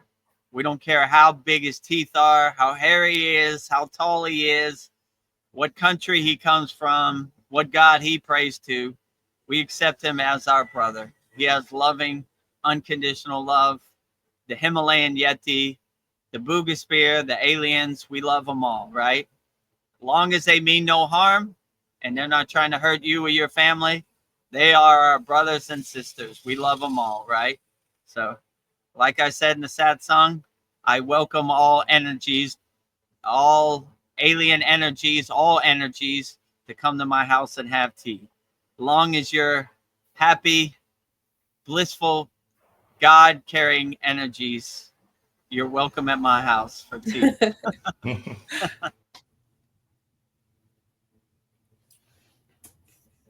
Well, I don't know. We were talking about no expectations, and Sandy brought up said something that explains why I always show up every week after week. And she says, always love being here with you all. By the way, thank you. Om Babaji and all light beams. So I was thinking that's how I get paid. People like Sandy. Om Babaji, Om Kriya Babaji Namo, all light beings, all ascended masters, all self-realized beings, all enlightened beings, everybody out there. Thank you for the job you're doing. You're doing all the heavy lifting. So I'm just delivering the mail. I'm the water boy on the football team. So all the glory to them. They're doing all the heavy lifting, right?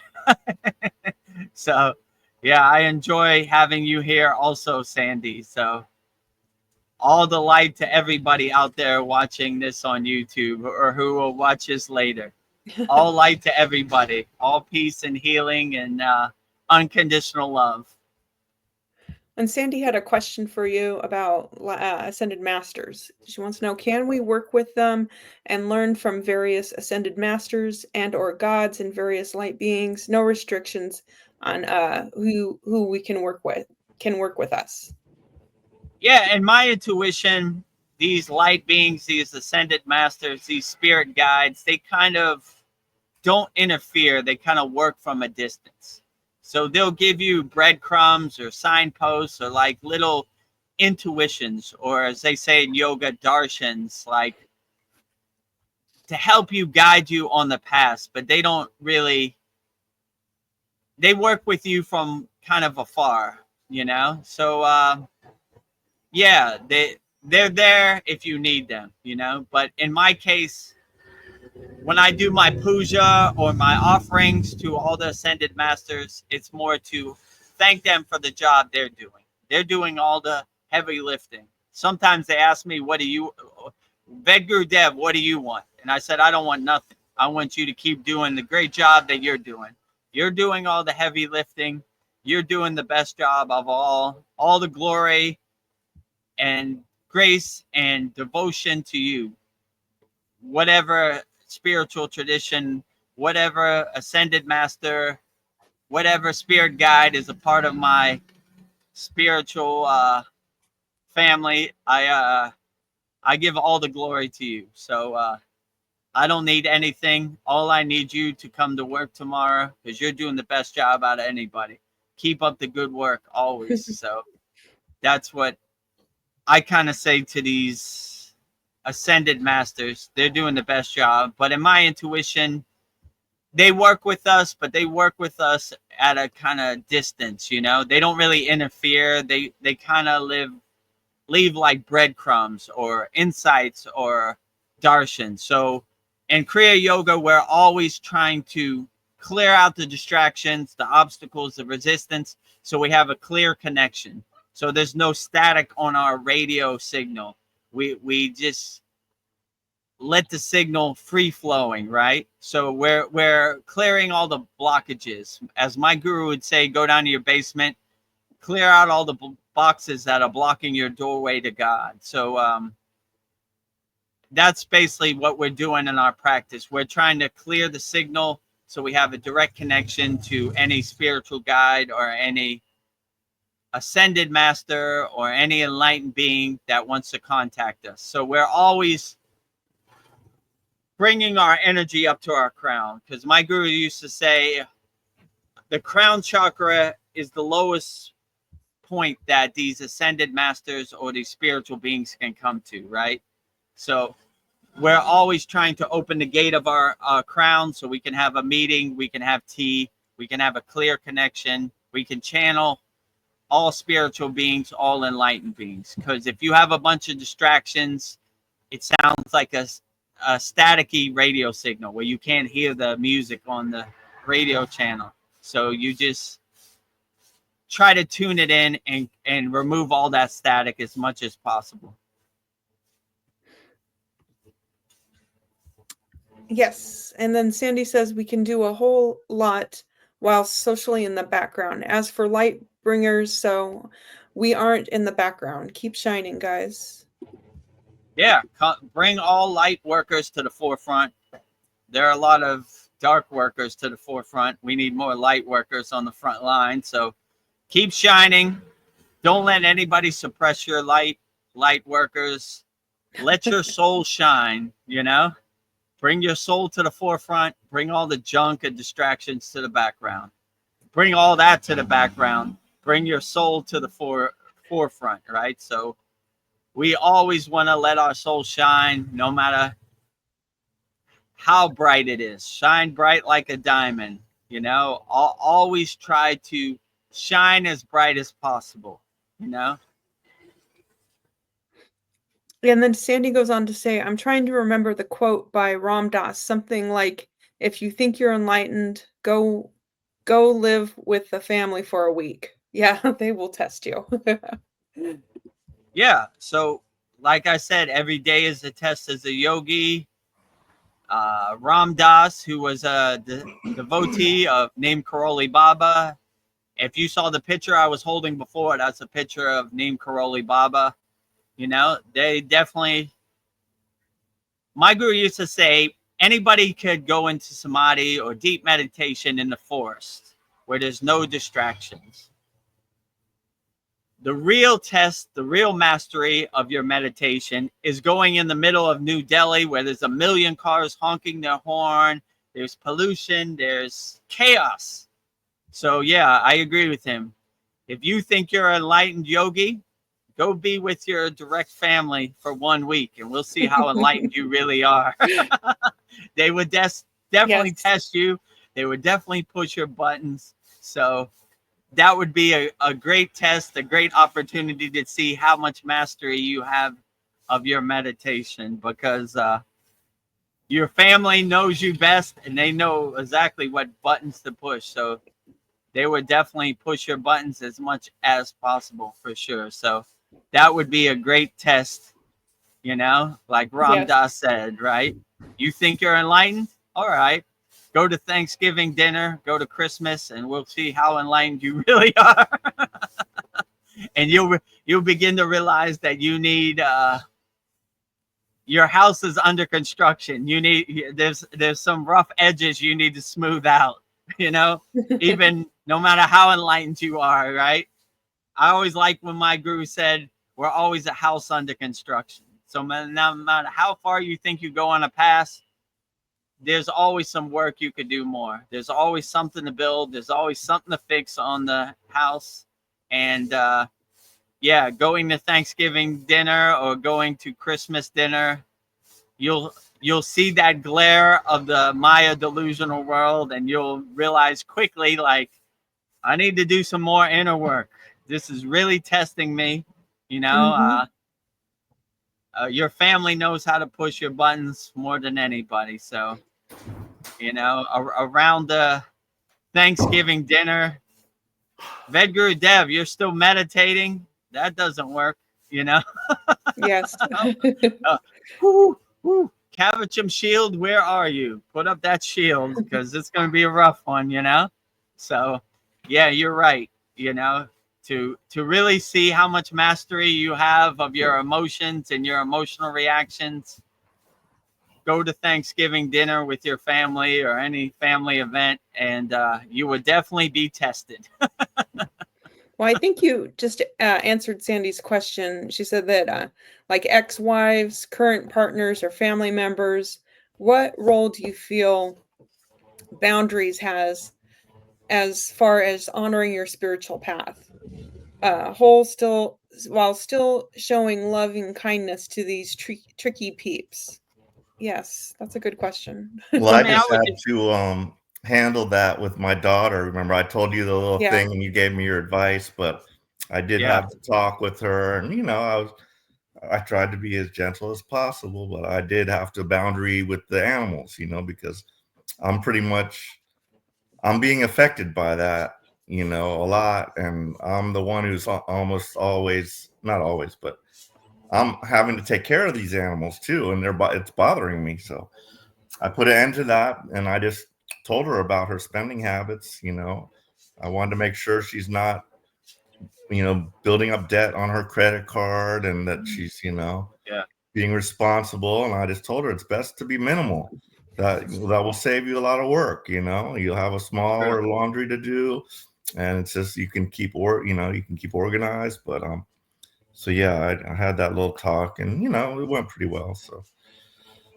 Yeah, I would just create, like Paul said, create boundaries. Like, you know, I don't want to be a pushover. I don't want to rubber stamp or auto pen everything you say. This is my limit, right? Like, if you want to dog sit dogs, that's your job, not my job. I'll help you if you need help, but it's on you. That is your job. I didn't sign up to be a dog watcher, or so I have my limits, right?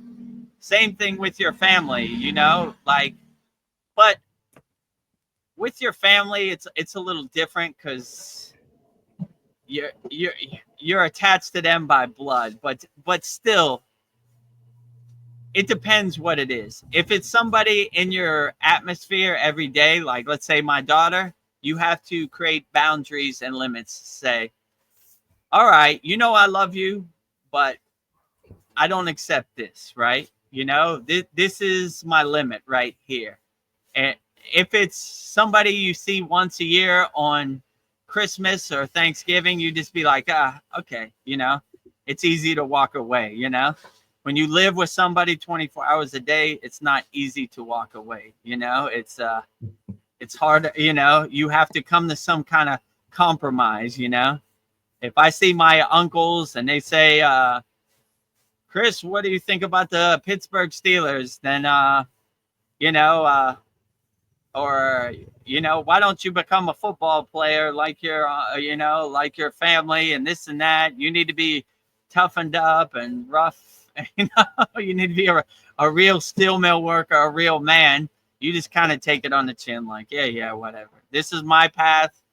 If you don't accept it, it's okay, you know? So if you don't think practicing Kriya yoga makes me manly, it doesn't really matter, because it's between me and Babaji. So yeah, I would create some boundaries, you know, but if it's somebody you just see in passing, I would just take it on the chin and just walk away. Like, yeah, whatever, you know, because they want to get into like a debate or an argument. Like, you know, just don't give it to them, you know, like anytime my ex-wife or anybody wants to get in the shouting match, I just walk away. I don't want no part of it, you know. I don't want to respond. I don't care if you accept it. I just let it go, you know. Let it pass as best as I can. And yeah, so I wouldn't take it too personally. I would just let it go, you know, and just be like, okay, whatever, you know. So it just depends, but they definitely would test you. In my case, they definitely tested me for sure, 100%, right? That is their job. Your family's job is to push your buttons and test you, get under your skin and dance around. That is their job, right? You're doing a great they job. will test you every day, you know? So just take it on the chin when you wake up, like, I don't know how it's going to come today, but it's definitely coming. So I take it on the chin and I let it go, you know, whatever, you know. I don't attach to it, but yeah, that is the tallest mountain to climb. Your personal family, your blood relatives. They are masters, manipulators, master button pushers, master distractors, master getting under your skin and dancing around. But yeah, I just wouldn't get attached to it. See it as clouds passing in the sky, like, yeah, okay, you know, yeah. So I have a 15-year-old daughter, so when it's that time of month, I just turn around and go backwards. Like, I don't know what to say. Get out of my room. Get out of my room. Get out of here. I was like, all right, leave it, you know? Oh my God. Yeah, so, all right. So, you know, Dracula has arrived, you know?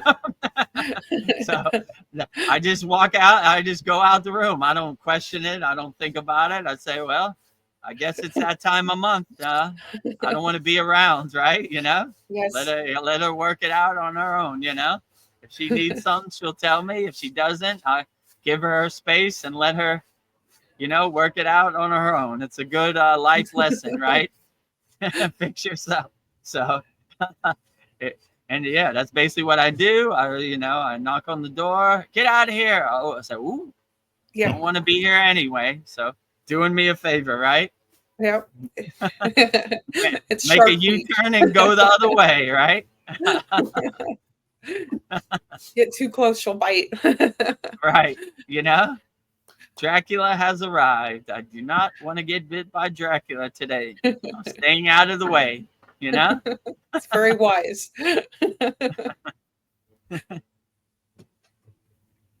Yeah, I was thinking, like, your wife, if she just would like approach you with kindness and love, she'd probably have different results with you.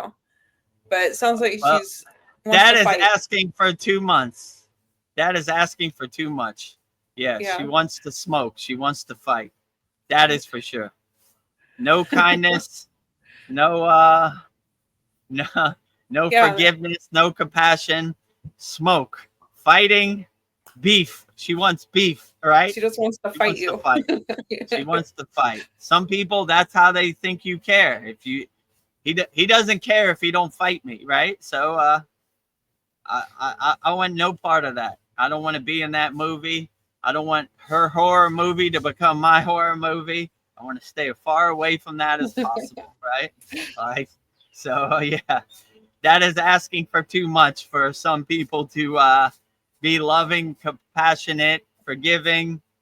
Yeah, I wish that too, but nothing really happens the way we want it to happen. It happens the way it happens. So if you're not attached to it, you don't have no dog in the fight, you really can't suffer, because you kind of don't care. Like, I really don't care how this, you know, what you think of my statues or my, yogic practice between me and Babaji, and that kind of takes the wind out of their sails, right?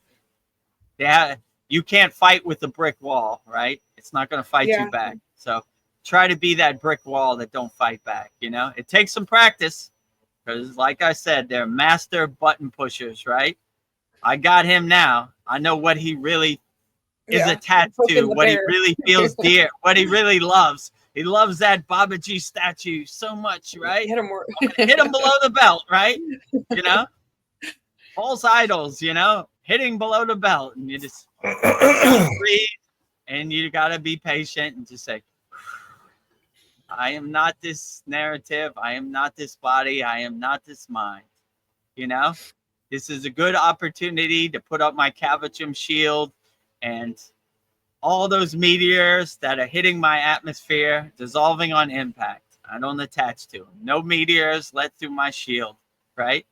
No, no psyops. They burn up on impact when they hit my atmosphere. So, I was thinking like all these. I was gonna say it's a work in progress. I'm not perfect at it, but I'm aware of it. I'm using my discernment. I'm trying to do the best I can. So keep fighting the good fight out there in YouTube land. Don't let them get under your skin. Never. I kind of feel like all these difficult people in our lives, I kind of look at them with love now and just like, oh, I shall overcome this. Thank you for this opportunity. Yeah, exactly. It's a good opportunity to test your yogic practice, to break out your yogic toolbox, pull your kriyas out of your pocket and say, all right, I got something for this. I remember in class 25, VEDAGURUDEV'S said to do this. I'm going to try it out. It's a good opportunity to try it out, right? I've been looking for the opportunity to try it out, and that day has arrived. So let's try it out. Yeah. Kapow. When you really integrate like Kriya yoga into your daily life 24 hours a day, you look for the opportunity. So when I go to a government office in Thailand, immigration, or the DMV, I say, oh, this is going to take 2 hours. Cool. Where's my mala beads? I'm going to really lean into my Gayatri mantra today. Let me see what mantra I feel today. I'm feeling like saying the Buddhist mantra today. I'm going to praise Buddha today. Oh, they got a cool Buddha statue over there. I'm going to direct my Shakti, my energy to praising Buddha while I pass the time. And if you have that kind of mindset, you really won't get frustrated because you look for the opportunities to break out your mala, or, you know, I don't know, read your yogic text or whatever, you know. So I've been waiting to catch up on my Babaji quotes. Here, the day has now arrived. You know, the day is here. How long is this going to take to get my driver's license? 2-3 hours? Good. All right. Let me read some of the Yoga Sutras. Let me pull out my mala bead and, you know, get to work, you know. So if you look at everything as an opportunity to enhance your sadhana or go deeper into your sadhana, then you'll be blissful 24 hours a day. You stay mindful no matter what you do. I'm sweeping the leaves in front of my house. I keep a mindful mind state. I'm washing the dishes in my house. I keep a mindful mind state. I'm taking out the trash. I keep a mindful mind state. My daughter is pushing my buttons today. I keep a blissful mind state, you know? So you look for the opportunity. So some mountains are harder to climb than others, but all the mountains are little hills when you have the right mindset, you know? All right, whatever, you know? I'm not going to force it. I'm going to use the opportunity to be the best I can. So I've got a hypothetical question for you. It wouldn't be good if we didn't throw some alien stuff in there. So, I was listening to some of my, you know, my programs, and they were like saying we had discussed this this new object called 3i Atlas, which they say is like the Oumuamua and they were saying that this could be like part of their false flag. So Werner von Braun warned us that they might use a false flag, like an alien invasion, to scare the general public. So somebody said that this thing, you know, maybe they're gonna like, oh, it's gotten here. Yes, it's aliens and they're invading us. So if one morning you wake up and like your phone's like blurping and it says aliens have invaded us, everybody stay in your homes, how will you react? Like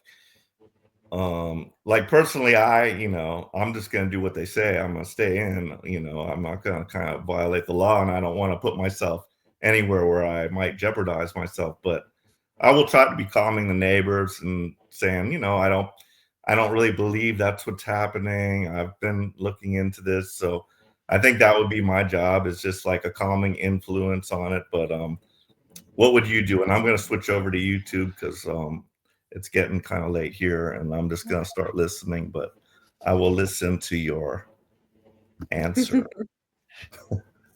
Yeah, what I would do, I would use my own discernment and my own discrimination.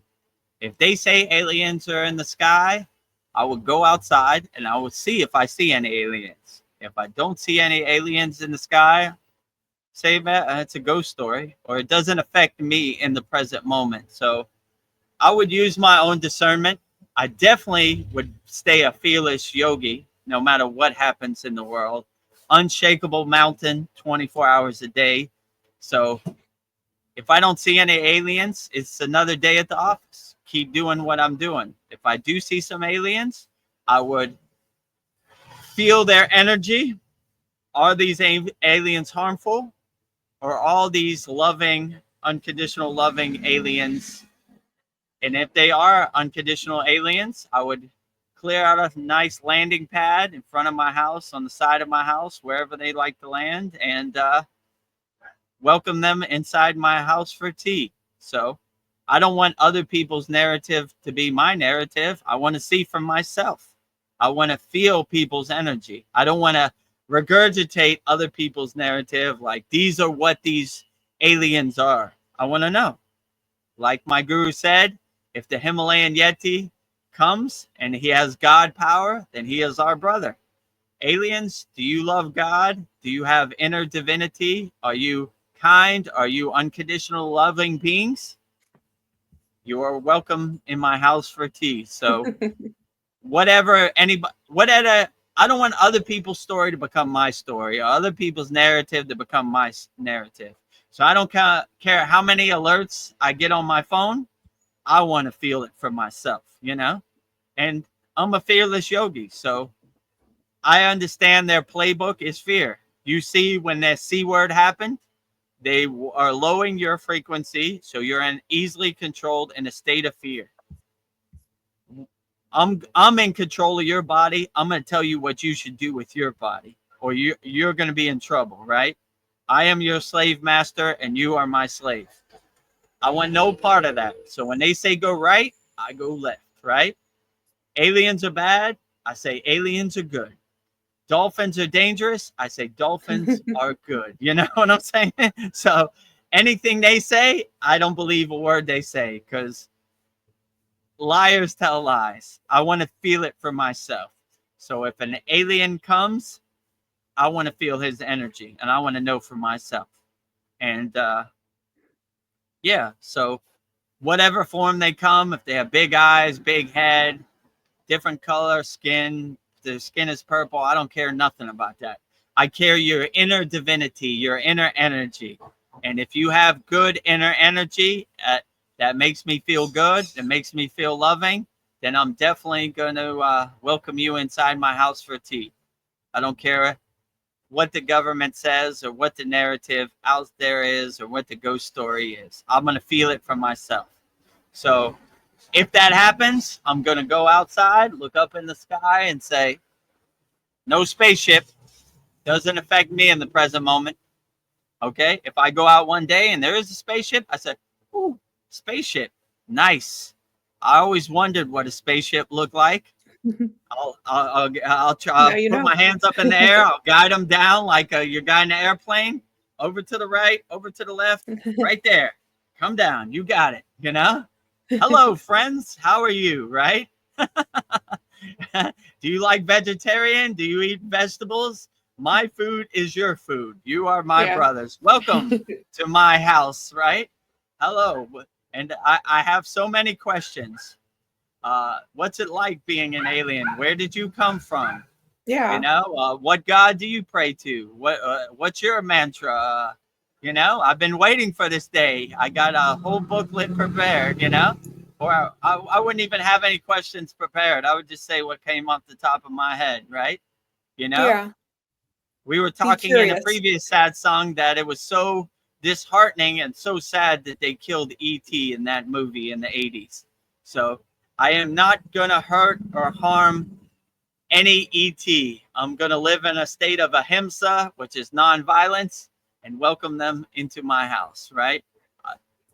Whatever the narrative is on TV or mainstream media or social media, when they say go right, I go left. I want to feel it for myself. So I'm a fearless yogi. I'm not scared of their spaceship or their light beam or whatever. I want to feel it, right? And if they do hurt me or do destroy my physical body, that's between them and God. That's their karma, not my karma. You know, they be doing me a favor, you know, right? VEDAGURUDEV, how did you get here so fast? You're supposed to be on the front line doing your light work.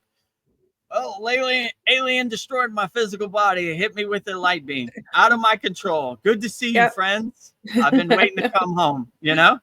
Welcome. Welcome. That would be my advice. I don't want their narrative to become our narrative. And as you could see very clearly during the C word, that is their playbook. And their playbook is a fear-based playbook. So stay fearless, aliens, monsters, Dracula, whatever. Always stay fearless.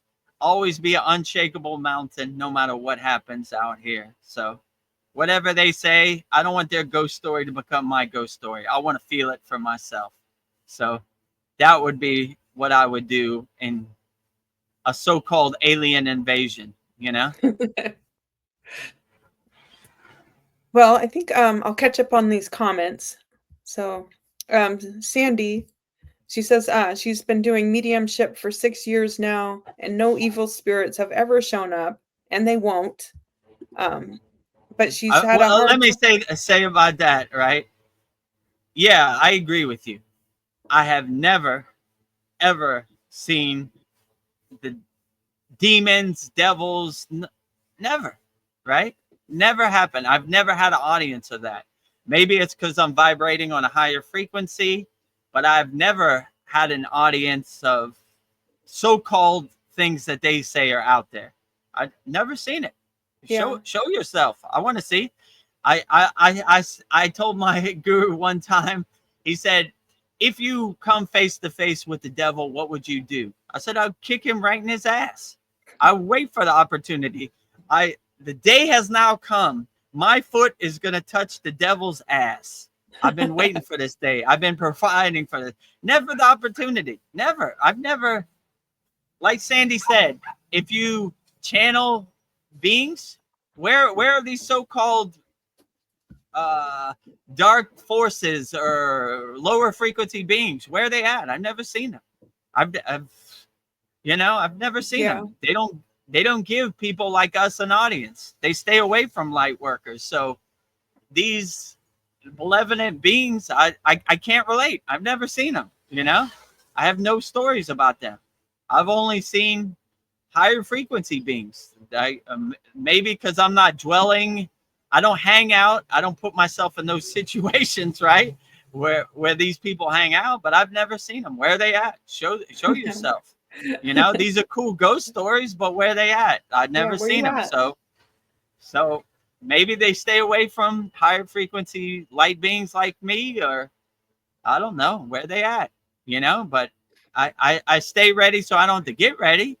If tomorrow a demon shows up at my door, it's time to dance. I'm ready to fight, you know, but in my perception, they look for more easier targets if they're out there. I can't even verify if they're out there, you know? So if I would have to guess, you would have to be in a fearful lower state for them to give you an audience. I'm in a blissful higher frequency state. No audience is here. So yeah, that's what I would definitely say. So I agree with you. I've been doing Kriya yoga over 10 years. Never had an audience. Never seen it. All I've heard is a bunch of ghost stories. I've never verified it from my own, you know, in my own life and my own experience. So I don't know where these so-called malevolent beings are at. Show yourself, right? Yes. When Paul said about the boogosphere, I was like, I am invoking the boogosphere. I'm hoping to see the boogosphere. Yeah. Come. You love Gayatri. I love Gayatri. Let's go. You know, I saw Veronica posted an excellent video. The boogosphere has engraved on it the Sri Yantra. I would love to see the boogosphere, a metallic ball like basketball with the Sri Yantra on it. I got Sri Yantra all over my house. You know, Jai Lakshmi all day, every day. I love the Sri Yantra. Show yourself. I want to see the boogosphere with the Sri Yantra.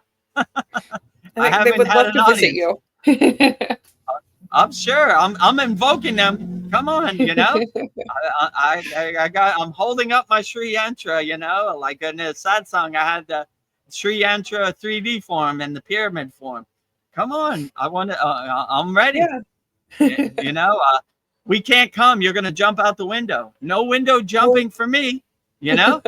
Come on, show yourself, right? So I don't know, you know, like yeah. So I'm open to it. So any aliens who are tuned into this live stream, come to my house so we can have tea. I'll clear off a nice landing space and I'll protect you, you know? I'll be Drew Barrymore and E.T. I'll hide you in the closet and my bed is your bed. My food is your food, you know? If you eat different food than me, you're not vegetarian, I'll go find you some food.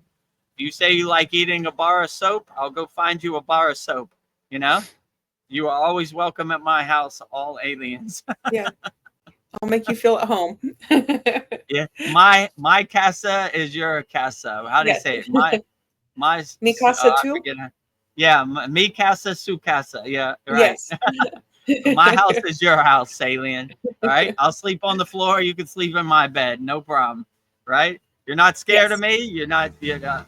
No, I'm not scared of you. I welcome an audience of aliens. So yeah, wherever these malevolent so-called beings are, I never seen it, you know, so I can't verify it.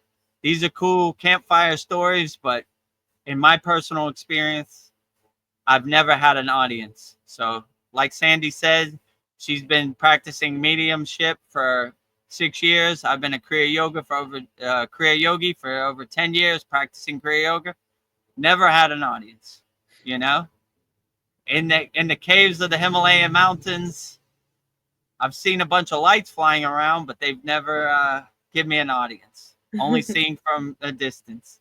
So if the aliens are tuned into the signal and they want to come, I'm more than ready. So whenever you're ready, I'm ready. So but yeah, demons, malevolent beings, dark energy, never had an audience. I can't verify it.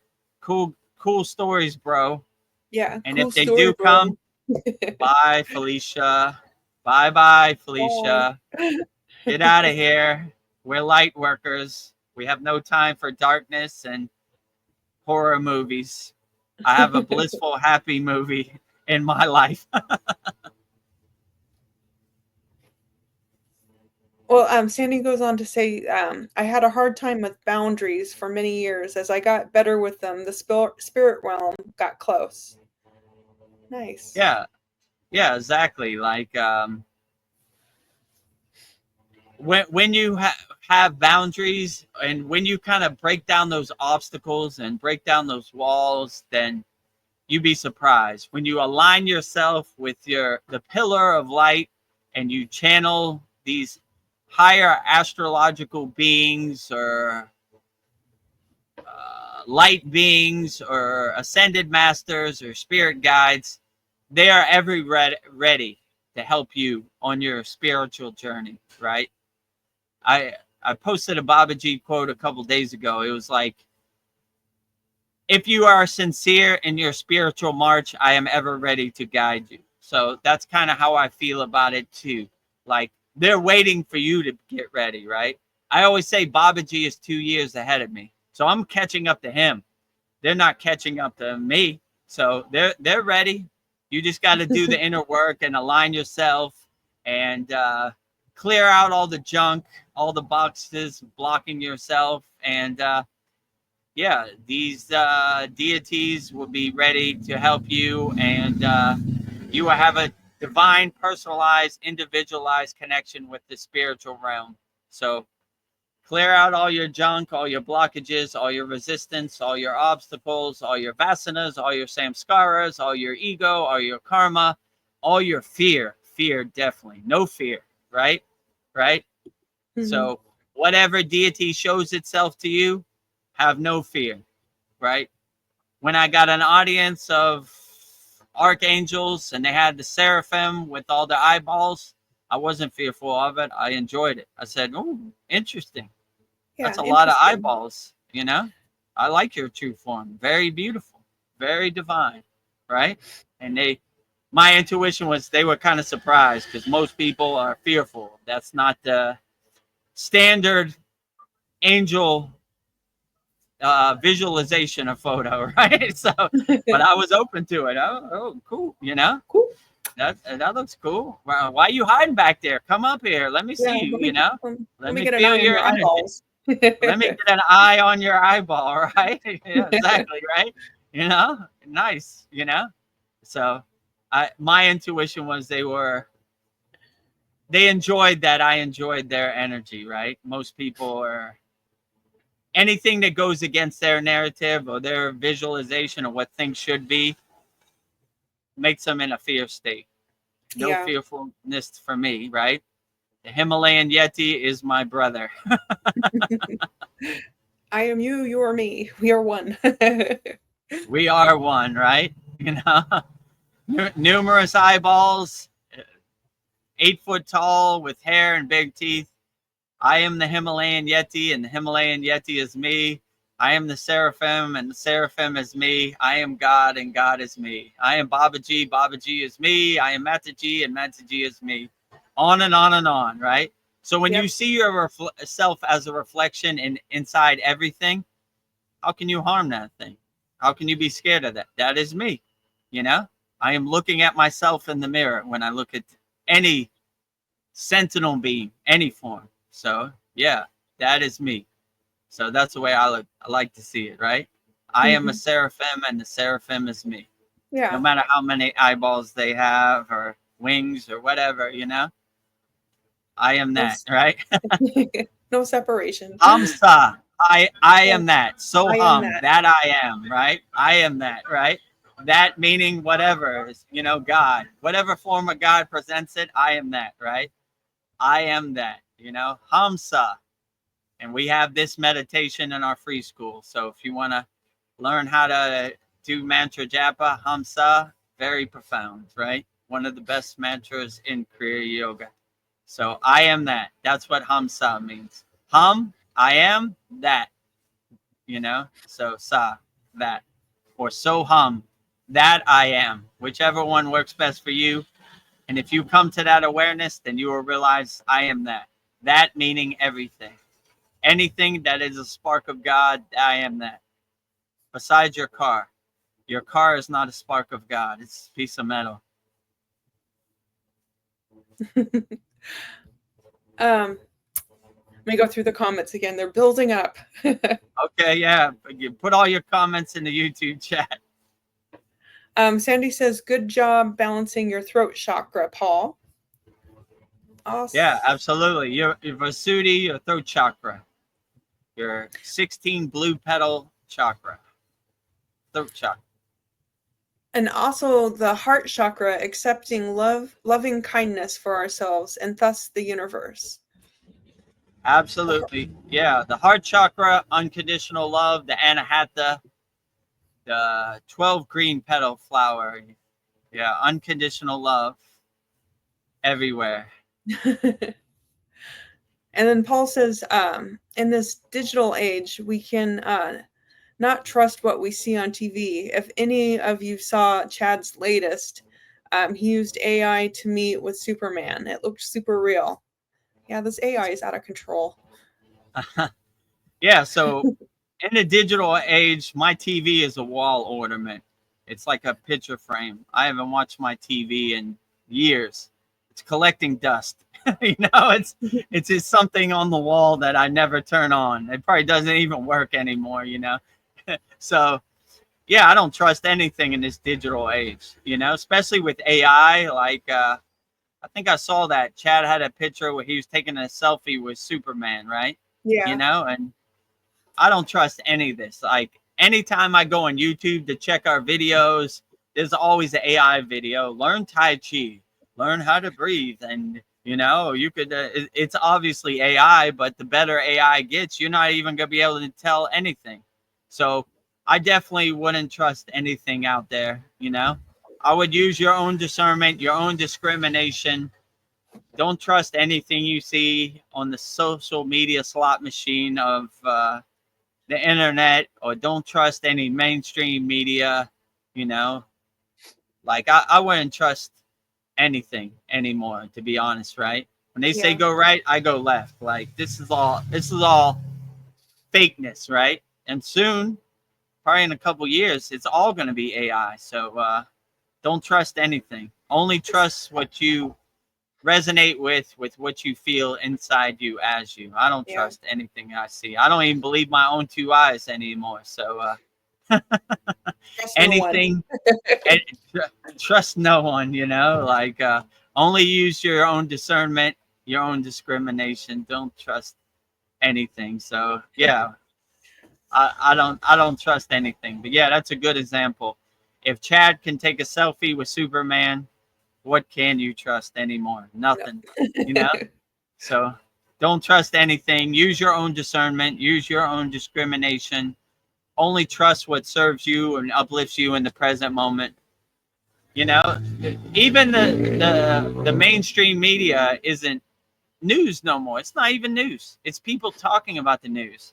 I remember in the 90s, they used to have like headline news. 10 minutes, this is what happened in Russia. This is what the president said. This is what happened. Okay, I got it. 10 minutes. I'm ready to start my day. Now it's people talking about like, what do you think about what Donald Trump said? I don't care what you think. I want the news. So the news is even fake. It's a bunch of people talking about the news. I don't care what you think about the news. Give me the news. What are the football scores? The Pittsburgh Steelers won 35-21. Okay, good news, right? Let me tell you what I think about the game. I don't care what you think about the game. I want the score. Right? Let me tell you what I think about what Donald Trump said on tariffs. I don't care what you just give it to me straight. I don't want your editorial or what you think. So everything is fake now. I don't believe any of it, right? The only thing that's real is the Kriya Yoga School. So join our Kriya Yoga School. It's real. I am not AI. Right. All the information is below, right? All the information below, right? If you believe the realness that I'm talking and you resonate with this, support the movement. Join our Kriya Yoga YouTube channel family at VEDAGURUDEV. Discover the secrets of Kriya Yoga, 100% free. Go to freekriyayogamasterclass.com. We have over 560 members from all around the world, like-minded Kriya yogis and yoginis practicing. And if you like the value and you resonate with Kriya Yoga and you want to go to the advanced techniques, go to kriyayogamasterclass.com. And I will personally coach you and get you the results you want. So, yeah. So, I gave you a blueprint, a roadmap, a step-by-step framework, how to get started. So it's up to you. No pressure. choose what's the best road for you, right? Well, so yeah, let's get back to the questions. Oh yeah, I just took it off. It's Namaste okay. all. Namaste to you, Namaste. Mariana. We're on here at the Thailand beaches ranting about aliens and all kinds of stuff. Well, Paul just says he just posted Chad's video on the SKOOL website. It's a fun one. We have to laugh. God has a sense of humor. Yeah, God has a sense of humor. I'll watch that when I get off, right? Oh, Chad's video with Superman, he says it was more than a selfie. It was a live action video he made out with Superman. LOL. Kissy, kissy. Chad made out with Superman. I definitely didn't see that. Like, I just saw it on my timeline, so it was a still picture. Chad made out with Superman. Okay, that's more information than I need. But if Chad's in love with Superman and making out with him, okay, I guess to each its own, right? Yeah. Love is in the eye of the beholder.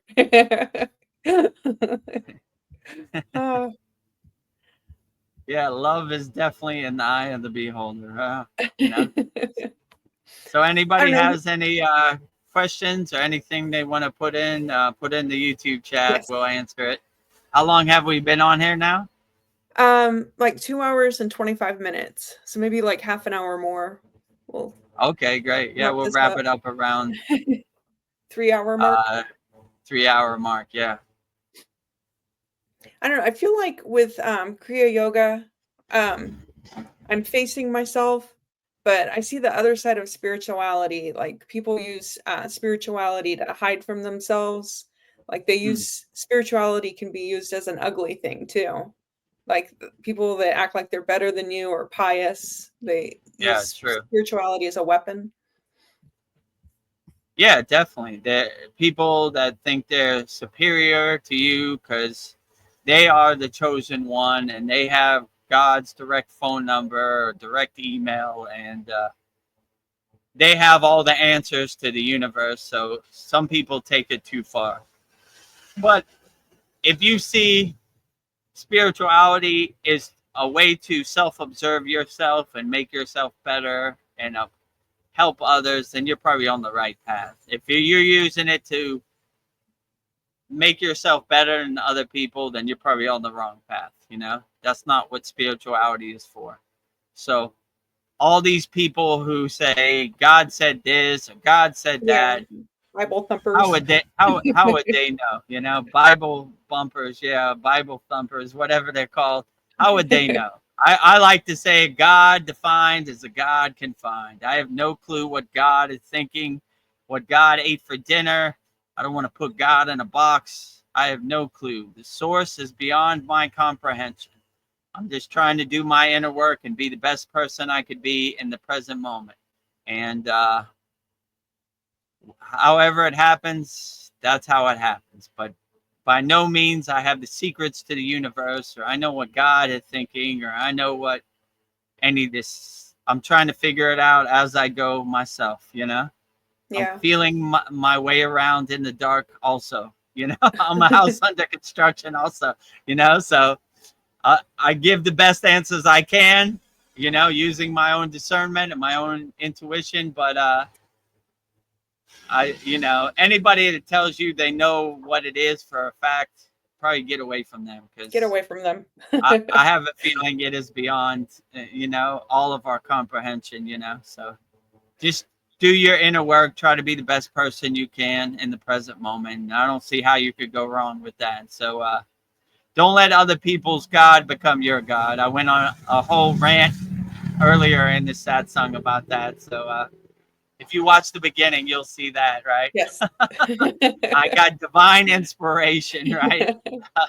Have a God of your own choosing, right? So yeah, don't let other people's God become your God. Don't let other people's story of God become your story of God. Use your own discernment and have the visualization of God however you want. Whatever resonates with you, that is the best God of your choosing. Another question I have for you is, why is silence considered a language to express the ultimate stage of realization? Silence. Yeah, my guru would say silence is the best teacher. So almost all these yogis, there's very little talk. It's mostly silence, doing your inner work. So when you're not distracted by crude words, external words, you have the opportunity to really focus internally and do your inner work. So you have less distractions, less conversation, and you have the opportunity to go inside you as you. So that's why silence is the best teacher, because it removes the distractions where you could just focus on yourself 100%. And that's why I really like silence. Like, silence is very great because you don't have no distractions. It's like being in the Himalayan mountains by yourself. You have nothing to do but focus internally, you know? So cutting out all the distractions, even of the crude physical words, and just really doing your inner work and focusing on your inner self. So yeah, most of these yogis, in my intuition, they communicate telepathically, but there's very little communication because there's nothing really that needs to be said. I asked my guru one time, how will I know I'm enlightened? He said, when you have no more questions. Yeah. So this is going back to the silence, right? When you don't have any words that you need to communicate, you know thyself, you're self-realized, you're God-realized, then there's nothing really to talk about. So in the Himalayan mountains, there was very little physical communication, if any. And even telepathic communication was very limited because nothing needed to be said. You knew what you needed to do, and there was no need to convey stories unless it was a campfire yagna time. You just did your inner work, and words weren't necessary. So there is very little verbal communication in the Himalayan mountains. Now that I think about it and reflect on it, wasn't even necessary, you know.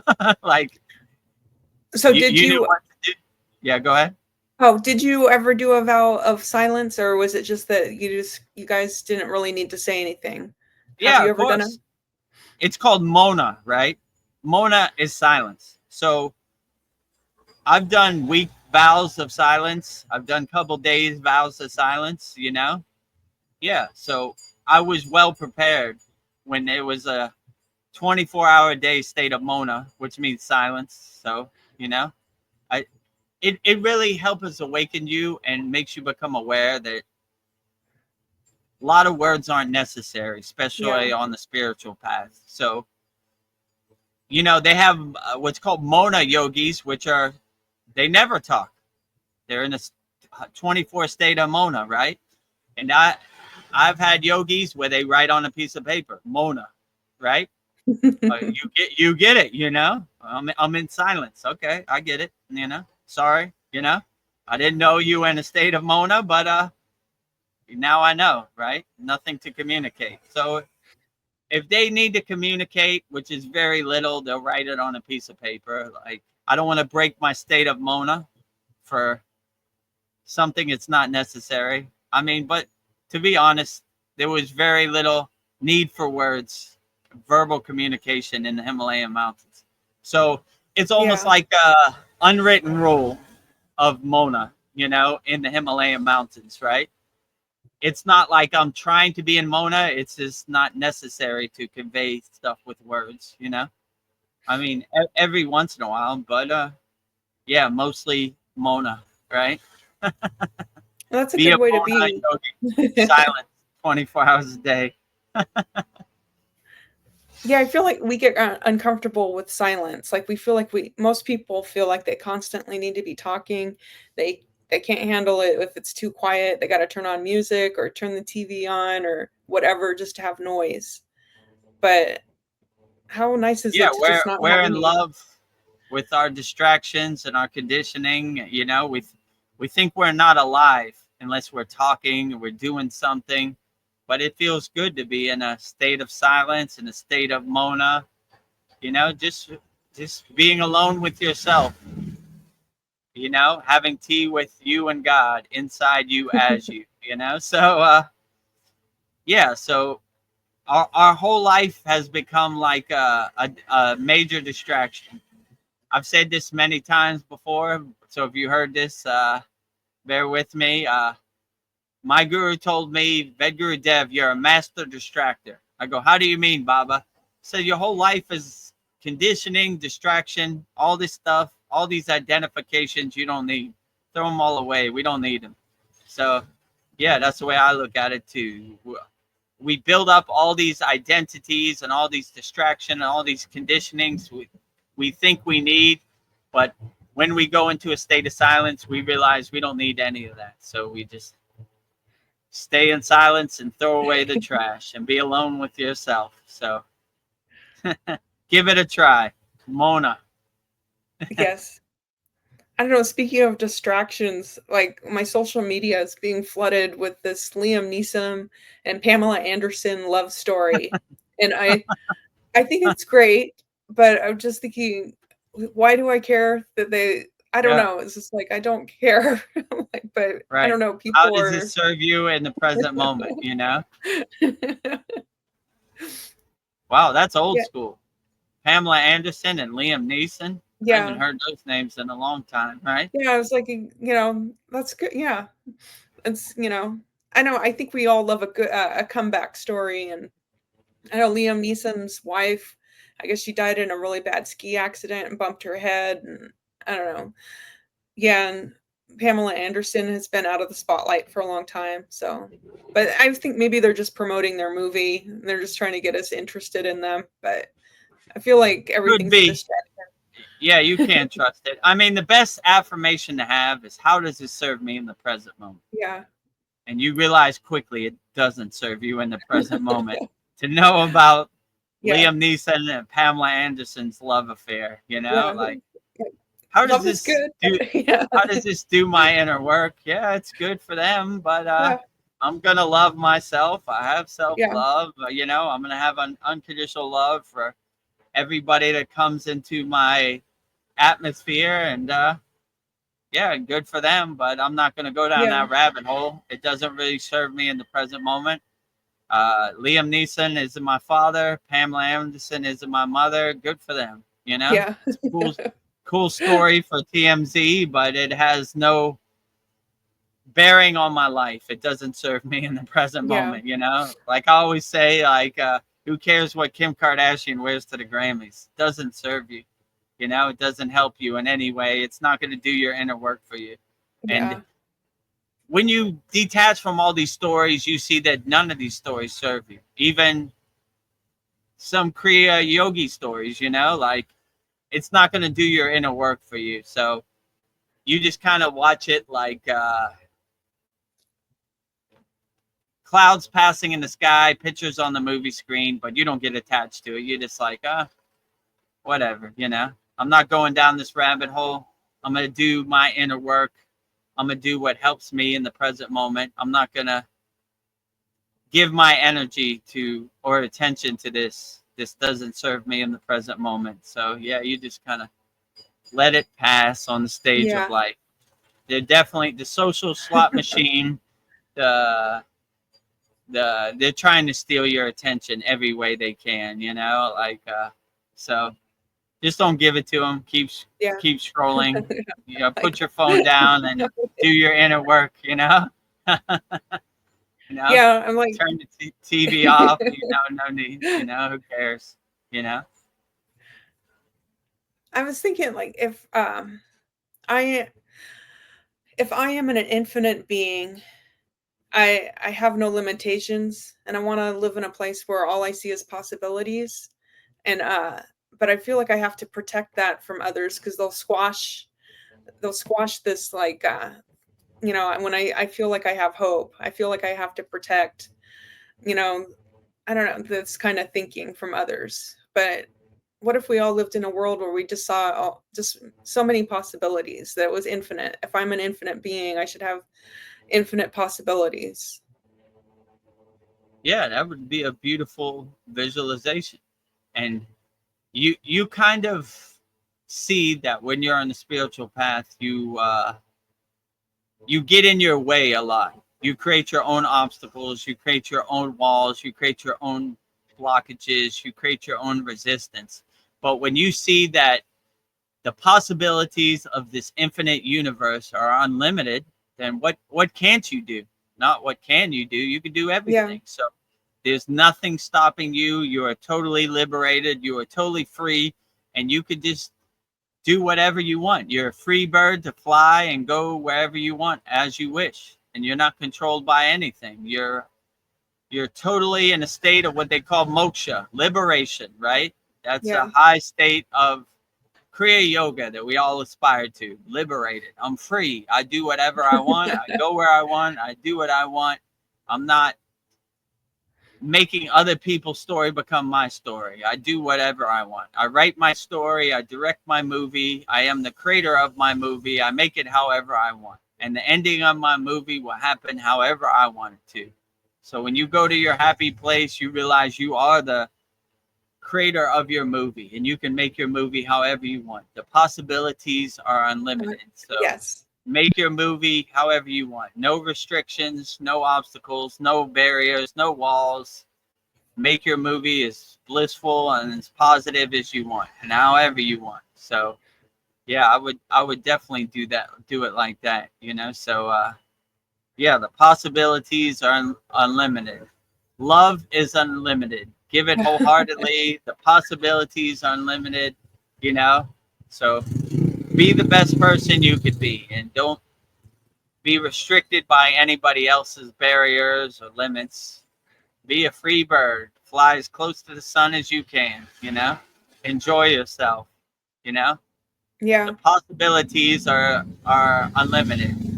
And when I started this Kriya Yoga School, I realized that, like, I put up a bunch of barriers. I never want to be a guru. I never want to teach yoga. I never want to do this. And I was just putting walls up for me. When I broke down those walls, I said, let's go and let's see how far it takes us. You know, the possibilities are unlimited, you know.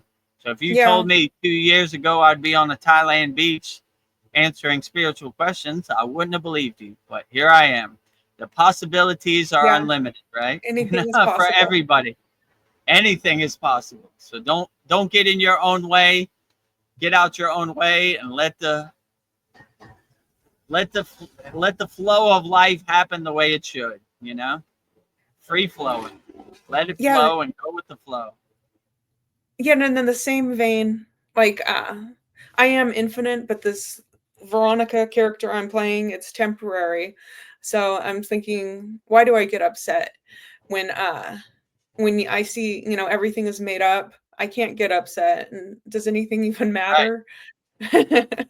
Yeah, you're getting upset about something that doesn't even matter, right? That who knows is if even real or simulation, or who knows, right? Don't get upset about anything. Just take it on the chin, and whatever mountain you got to climb every day, get to work.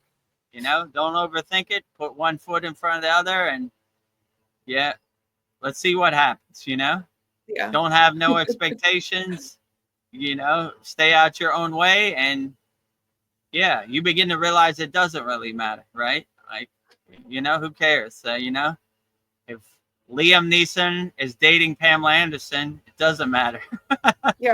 I'm happy for them. I'm glad that they found love. Yeah, good for them, you know, but they're not in my family. They don't pay me money. Who really cares? It doesn't matter, you know? Yeah, I think people are living vicariously through them like it's them, but it's not them. It's like when people's sports teams lose. It's not, you didn't lose, the sports team did. I don't know. This is a realization I used to come to, you know, like before Kriya Yoga, my football team lost. I get mad. I'm upset, you know? And I realized I'm not the coach of the team. I'm not on the field. I don't own the team. Who cares? You know, it's good. It's like trying to change the end of a movie. It happens the way it happens, right? So if you don't like the way the movie ends, it's more of a, disclaimer on you than it is on the movie, right? Why are you trying to change the movie? Let it happen the way it happens and don't get attached to it, right? The better team won, you know? No need to throw my TV out the window. What I care, you know? So don't get attached to anything. Don't get emotionally attached to anything. Let it happen the way it happens. And yeah, it should guide you the right way. So yeah, I would definitely say, like, don't get attached to anything. You know, don't let other people's movie become your movie, you know? Just witness the movie, become the detached witness, and get your popcorn. And yeah, should be great. Yes. Darren Carter, he says, morning, guys, I'm up. I'm glad you made it. I don't want you to feel gutted. Yeah. No gutting here, Darren. We're glad you made it. Any questions you have, Darren, put it in the YouTube chat. We'll be happy to get to your questions. So glad you made it, you know?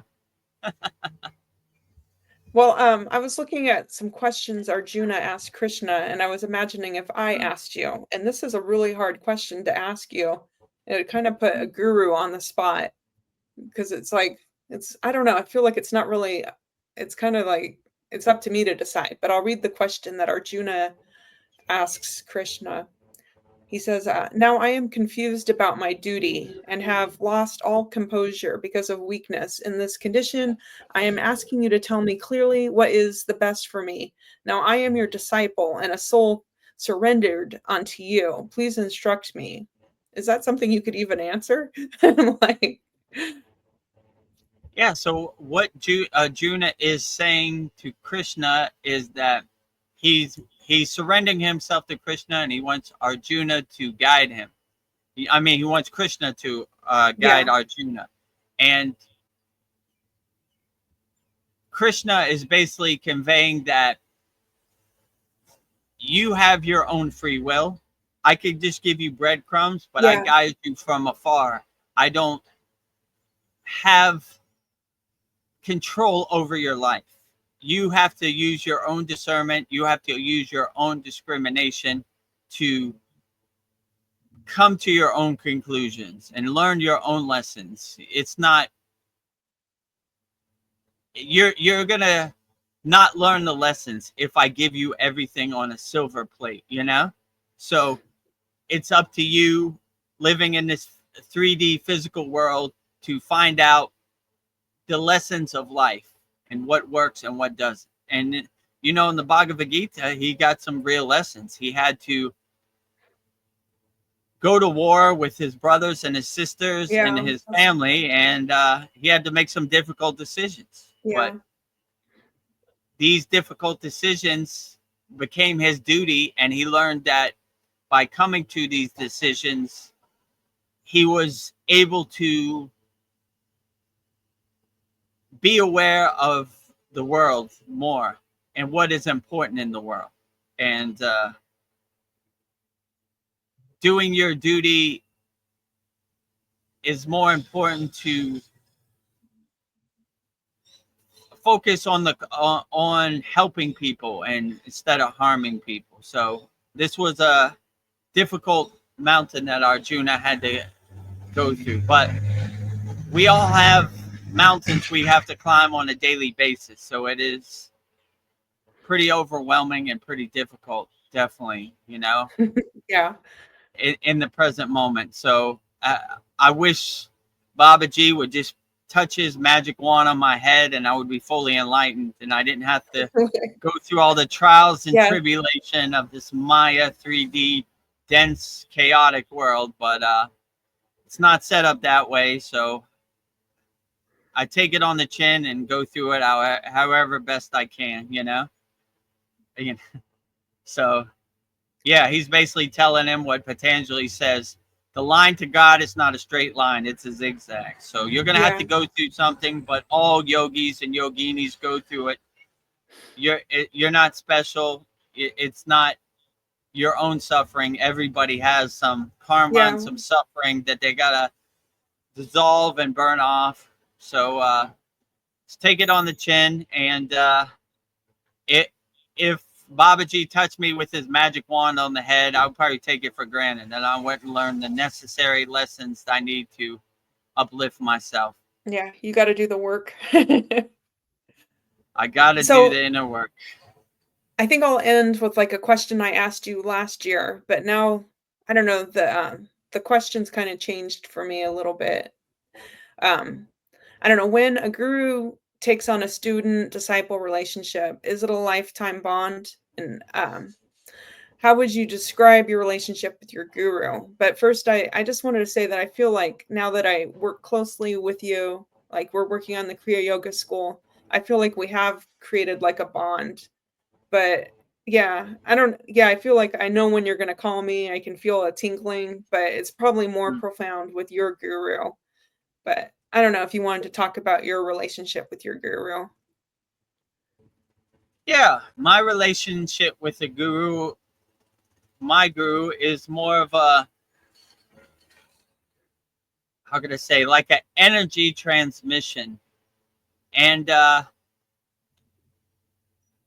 when I got on the, when I had to leave the Himalayan mountains, I knew that it was going to be more solo, individualized. I had the tools and the kriyas that I needed to go out in the world. So it's more of a non-interfering, but overseeing from afar. Let's say it right now, right? Like my guru feels I'm getting off the path, I would get that phone call, right? Or there's something I need to do, and I'm losing focus on the important things, which is helping people. The important thing isn't money, it's helping people. So sometimes I fall off the path and I need to dust myself off and get back on the path, you know? So my guru used to say, I'm looking at the forest without seeing the trees, you know? Sometimes I get hypnotized by this Maya delusional material world, and I'm trying to force outcomes or manifest things that aren't really important. So I need to self-observe myself and go back and say, yeah, you're right, Baba. You know, I need to see, I'm too close to the TV. I need to get back from the TV, create some space and create some distance between me and the TV. So yeah, when you have a guru, it's a blissful energy exchange, right? And like you said, you could, my guru could finish my sentence and I could finish his sentence. So we're almost kind of connected. Like he knows what I'm thinking and I know what he's thinking. And it's a blissful thing. But, you know, I always wanted to use my guru as a crutch. So when I had to leave the Himalayan mountains, I didn't have that crutch no more. I was thrust into the Maya chaotic delusional world with beyond my liking, you know? But it was a good lesson too. Like I need to stand on my own 2 feet, and I got the tools and the kriyas necessary to help me overcome whatever this crazy Maya delusional world throws at me. So yeah, it was it's a blissful experience having a guru, you know, a guide helping you, how would I put it? Like a lighthouse guiding lost at sea ships, right? I was definitely lost in the sauce. So I appreciate my guru's energy transmission, helping me focus on what's important and detaching from what's not important. Yeah. So yeah, I would definitely say that was possible. But yeah, if you are out there and you feel you need guidance from a guru, all the information is on the screen. You know, please subscribe to our YouTube channel. We're almost close. We're getting closer by the day. Yes. Discover the secrets of Kriya Yoga, 100% free. If you want to do it yourself, we have over 160 members from all around the world, like-minded Kriya yogis and yoginis. So if you want to see where our people are from, all of our members, there's a tab at our Kriya Yoga School. It says map. You'll see location pins from all around the world. And if you want to me to be your guru and personally coach you on the spiritual path, master the supreme science of Kriya Yoga, go to kriyayogamasterclass.com. So if you want a guru, or you feel spiritually homeless and you feel like you need a guru, I will be your guru. Commit to me and I'll commit to you. So if you want that, you need that in your life. I am the guru of all of our students in the Kriya Yoga Masterclass. So I'll help you and guide you to whatever you need to overcome in the present moment. I won't make you wash my car. I would just be a guide, helping you on the path. Well, Darren Carter says, gonna do one of the lessons from last year. Still playing catch up, but loving it. Thank you. Yeah, outstanding. Let us know what lesson you are on right now. We just finished our 75th class, so we have a lot of classes, you know, over a year of classes. Each class is about an hour and a half, 2 hours. So a lot of Kriya Yoga knowledge and wisdom on our school for sure. Well, it's been a great sat song. Soul Talks. How long have we been on here? We've been here 2 hours and 55 minutes. Almost reaching that threshold of 3 yes. hours. I see everybody in the comments posting their time where they're at. Yeah. Ontario, yeah. Canada, 11:55 p.m. It is almost 9 p.m. here in California. Mariana is 9:54 p.m. Canada. And Darren Carter is 4:50 here in the morning. I think he's in UK. Yeah. So post all your times in YouTube chat. Or any last minute questions. We'll wait a few minutes, and if anybody has any last minute questions, speak now or forever hold your peace. We're about to wrap it up. So yeah, make sure you subscribe to our YouTube channel at VEDGURUDEV. Every day we post daily Babaji quotes, which are very profound. We have soul talk, snippets every day, which are usually go 15 to 20 minutes, 25, depending on our stream of consciousness. Every day we have every Sunday at 9 p.m. Eastern Standard Time, Soul Talks, VEDGURUDEV Soul Talks, live from the Thailand beach. As you see, we go over 3 hours. Every Wednesday at 9 p.m. Eastern Standard Time, we have a satsang. Usually go 3-4 hours. If you're a member of our Kriya Yoga Masterclass, every Saturday we have a 2-hour class, 11 p.m. Eastern Standard Time. This will be our 76th class, and we will be exploring the supreme science of samadhi this week. So it should be a I'm good. excited. Yeah. So we will. If you want to discover the secrets of samadhi, join before Saturday, and we'll give you the techniques to get you in a state of samadhi. Well, I have one last question for you, VEDGURUDEV. Darren asks, does anyone else feel like time is speeding up? I definitely do. Yeah, I definitely do too. Seemed like yesterday was New Year. Now we're almost in September. You know, we're middle of August right now. So, yeah, I definitely feel like this. Since I started the Kriya Yoga School a year ago, it's been a whirlwind. I can't even believe we're on our 76 class. So, it's definitely speeding up for me. I don't know where any of this time went, you know, like seems like a whirlwind, you know. Yes. Time is definitely speeding up in my perception, you know. Yes, it's been a whirlwind romance. Like, where did the time go? You know, that clock is spinning, right? Yeah. I don't know. Yesterday was New Year 2025. Today we're already in August. I don't know where it all went. You know, it's definitely speeding up for sure. Yeah. You know, like I don't know where any of this went. You know, seemed I like think yesterday was the first class. Now we're on the 76th class. I don't know where it all went. Yeah. I think we're all feeling it. Mariana says 100%. Time has sped up for me too. Yeah. Yeah, but whatever life throws at you, just take it on the chin and enjoy it as much as you can. Because Paul asked a question in our class, and I really thought about this. In my house, when I walk up the stairs, I have a 2-story house. I have pictures of all my daughter's birthday, and she'll be turning 16 in less than a month, right?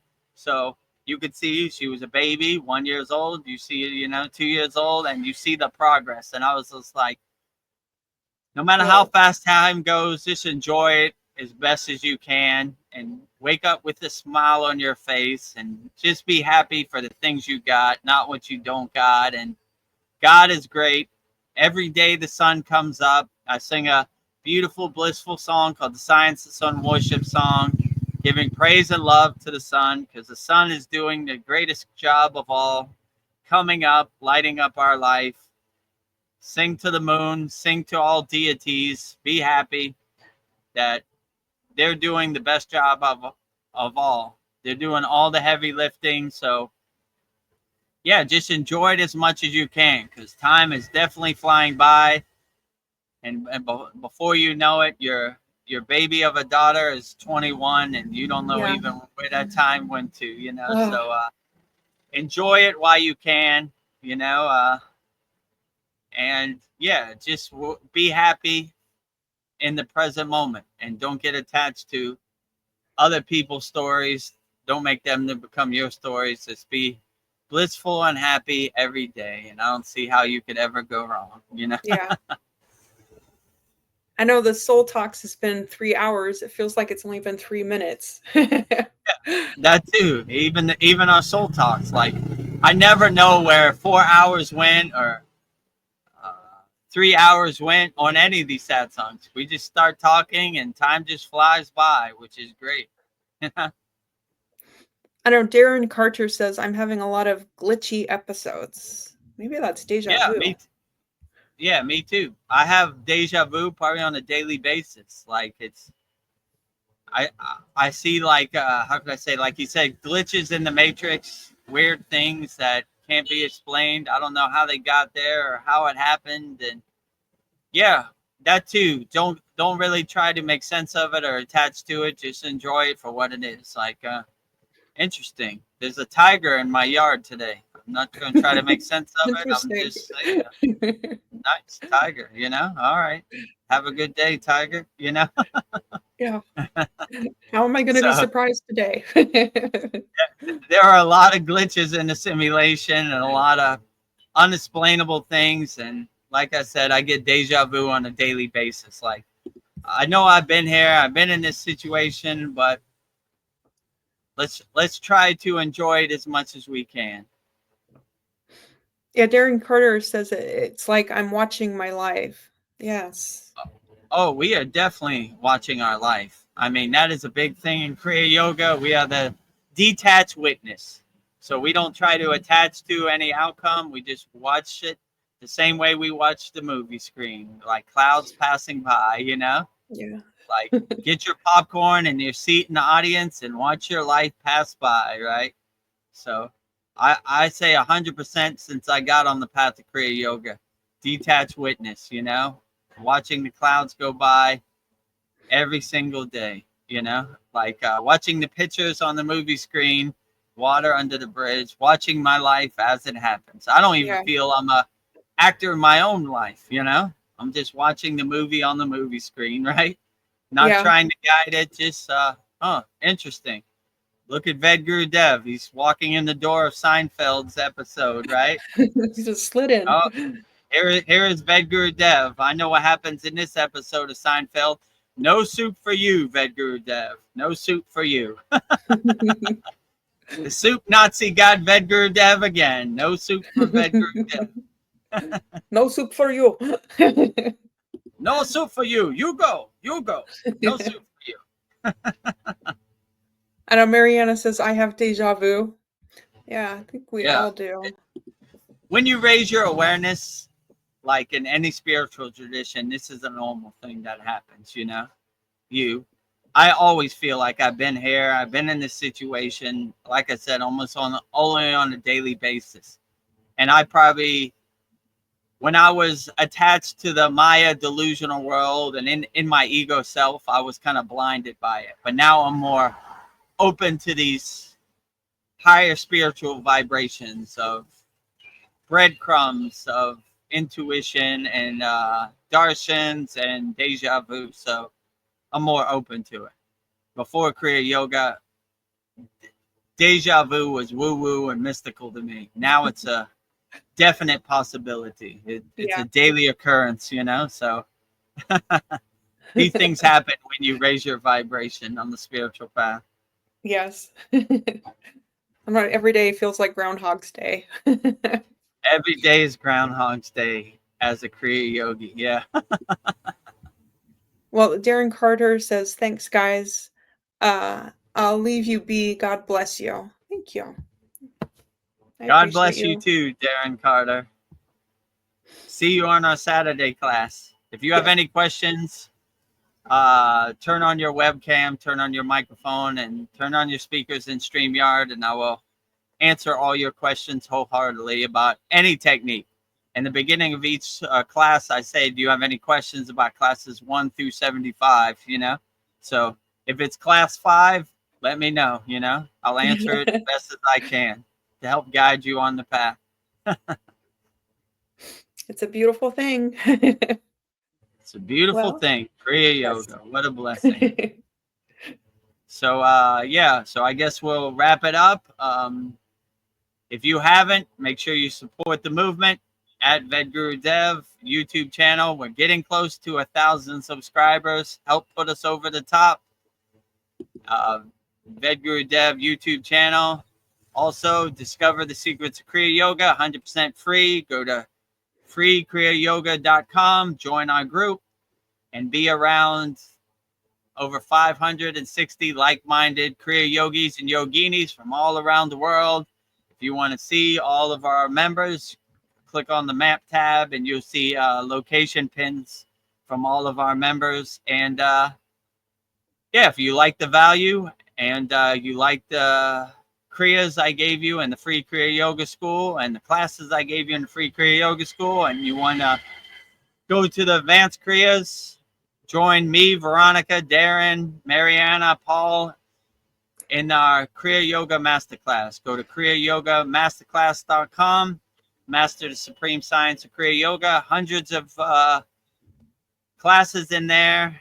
Yagnas every new moon and full moon per month. 2 live streams per week. So a lot of value in there. And VEDGURUDEV will personally guide you on the path to Kriya Yoga. You can book a personal call. We have a weekly private call, inner circle soul coaching call. I think it's Wednesday at 11 a.m. Eastern Standard Time. Or you could just, if you want to get on a call with me, go to kriyayogamasterclass.com. Click on the button that says book a call. And a calendar will come up. Pick your date and time, and I'll answer the questions wholeheartedly as best as I can to help you on the path. So, that's about it. I can't think of anything else. And if you want to learn the advanced techniques of samadhi, join before Saturday, our Kriya Yoga Masterclass. It'd be well worth $50 a month.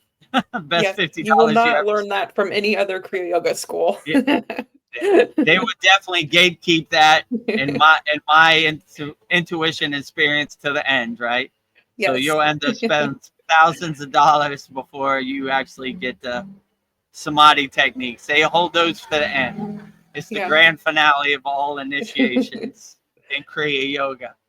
That's the samadhi. Yes, if you want to learn the Kriya Yoga secrets, come join our school. That Guru Dev Jai gives Baba. wholeheartedly. I'm an open book. Give Yes. wholeheartedly. No gatekeeping. No no how can I say holding back. We give all the Kriyas wholeheartedly. So if you commit to me, I commit to you, right? So and if you feel you need a guru on the spiritual path, I will be your guru. You know, give me the chance. Give me 30 to 90 days to help you see results, and if not, you can cancel. But we have a pretty good track record at our Kriya Yoga School. Well, before we go, Darren Carter says thanks. Thank you, Darren Carter. Sandy says, thank you, beautiful souls. Thank you. Thank you, Sandy, for joining our August 10th VEDAGURUDEV'S Soul Talks live from a Thailand beach. So I guess we'll wrap it up. Yeah. We'll close how we always close with Babaji's Mula Mantra. Babaji's Mula Mantra, his direct phone number is Om Kriya Babaji Nama Om. If you ever need to call Babaji or you need mantra, diksha, always use this mantra and call Babaji's direct phone number for help. And Veronica will say it so beautifully right now. Om Kriya Babaji Nama Om.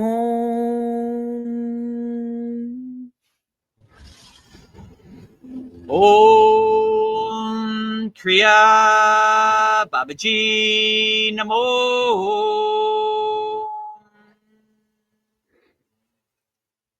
And lastly, we'll say the Shanti Universal Peace Mantra, sending peace and love collectively to all people all around the world. And Veronica will say it so beautifully right now. Om Shanti, Shanti, Shanti. Shalom, Sat Nam, Sadhu, Tao, Em, Spirit, Swami, Kami, Amen, Amen, and Selah, Home. Om Shanti, Shanti, Shanti, Shalom, Sat Nam, Sadhu, Tao, Om, Spirit, Swami, Kami, Amen, Amen, Om, Selah, Home.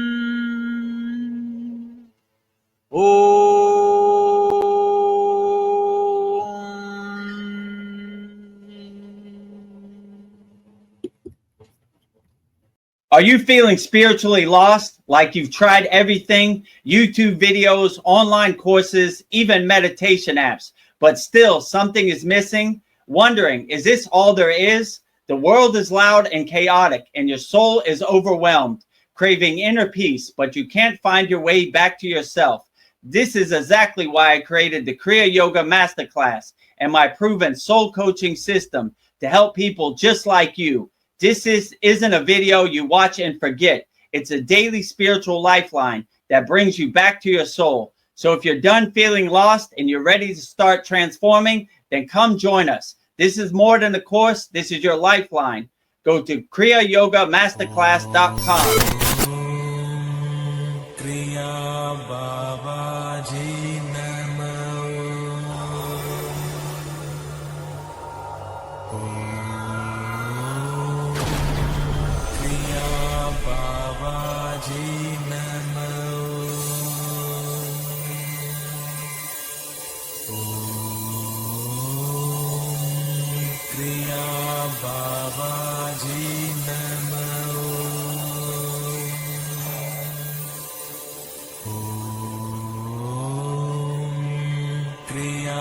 Baba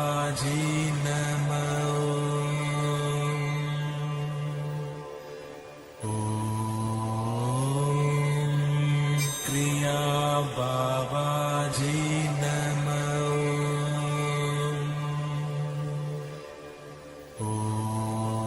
Om Kriya Babaji Namo.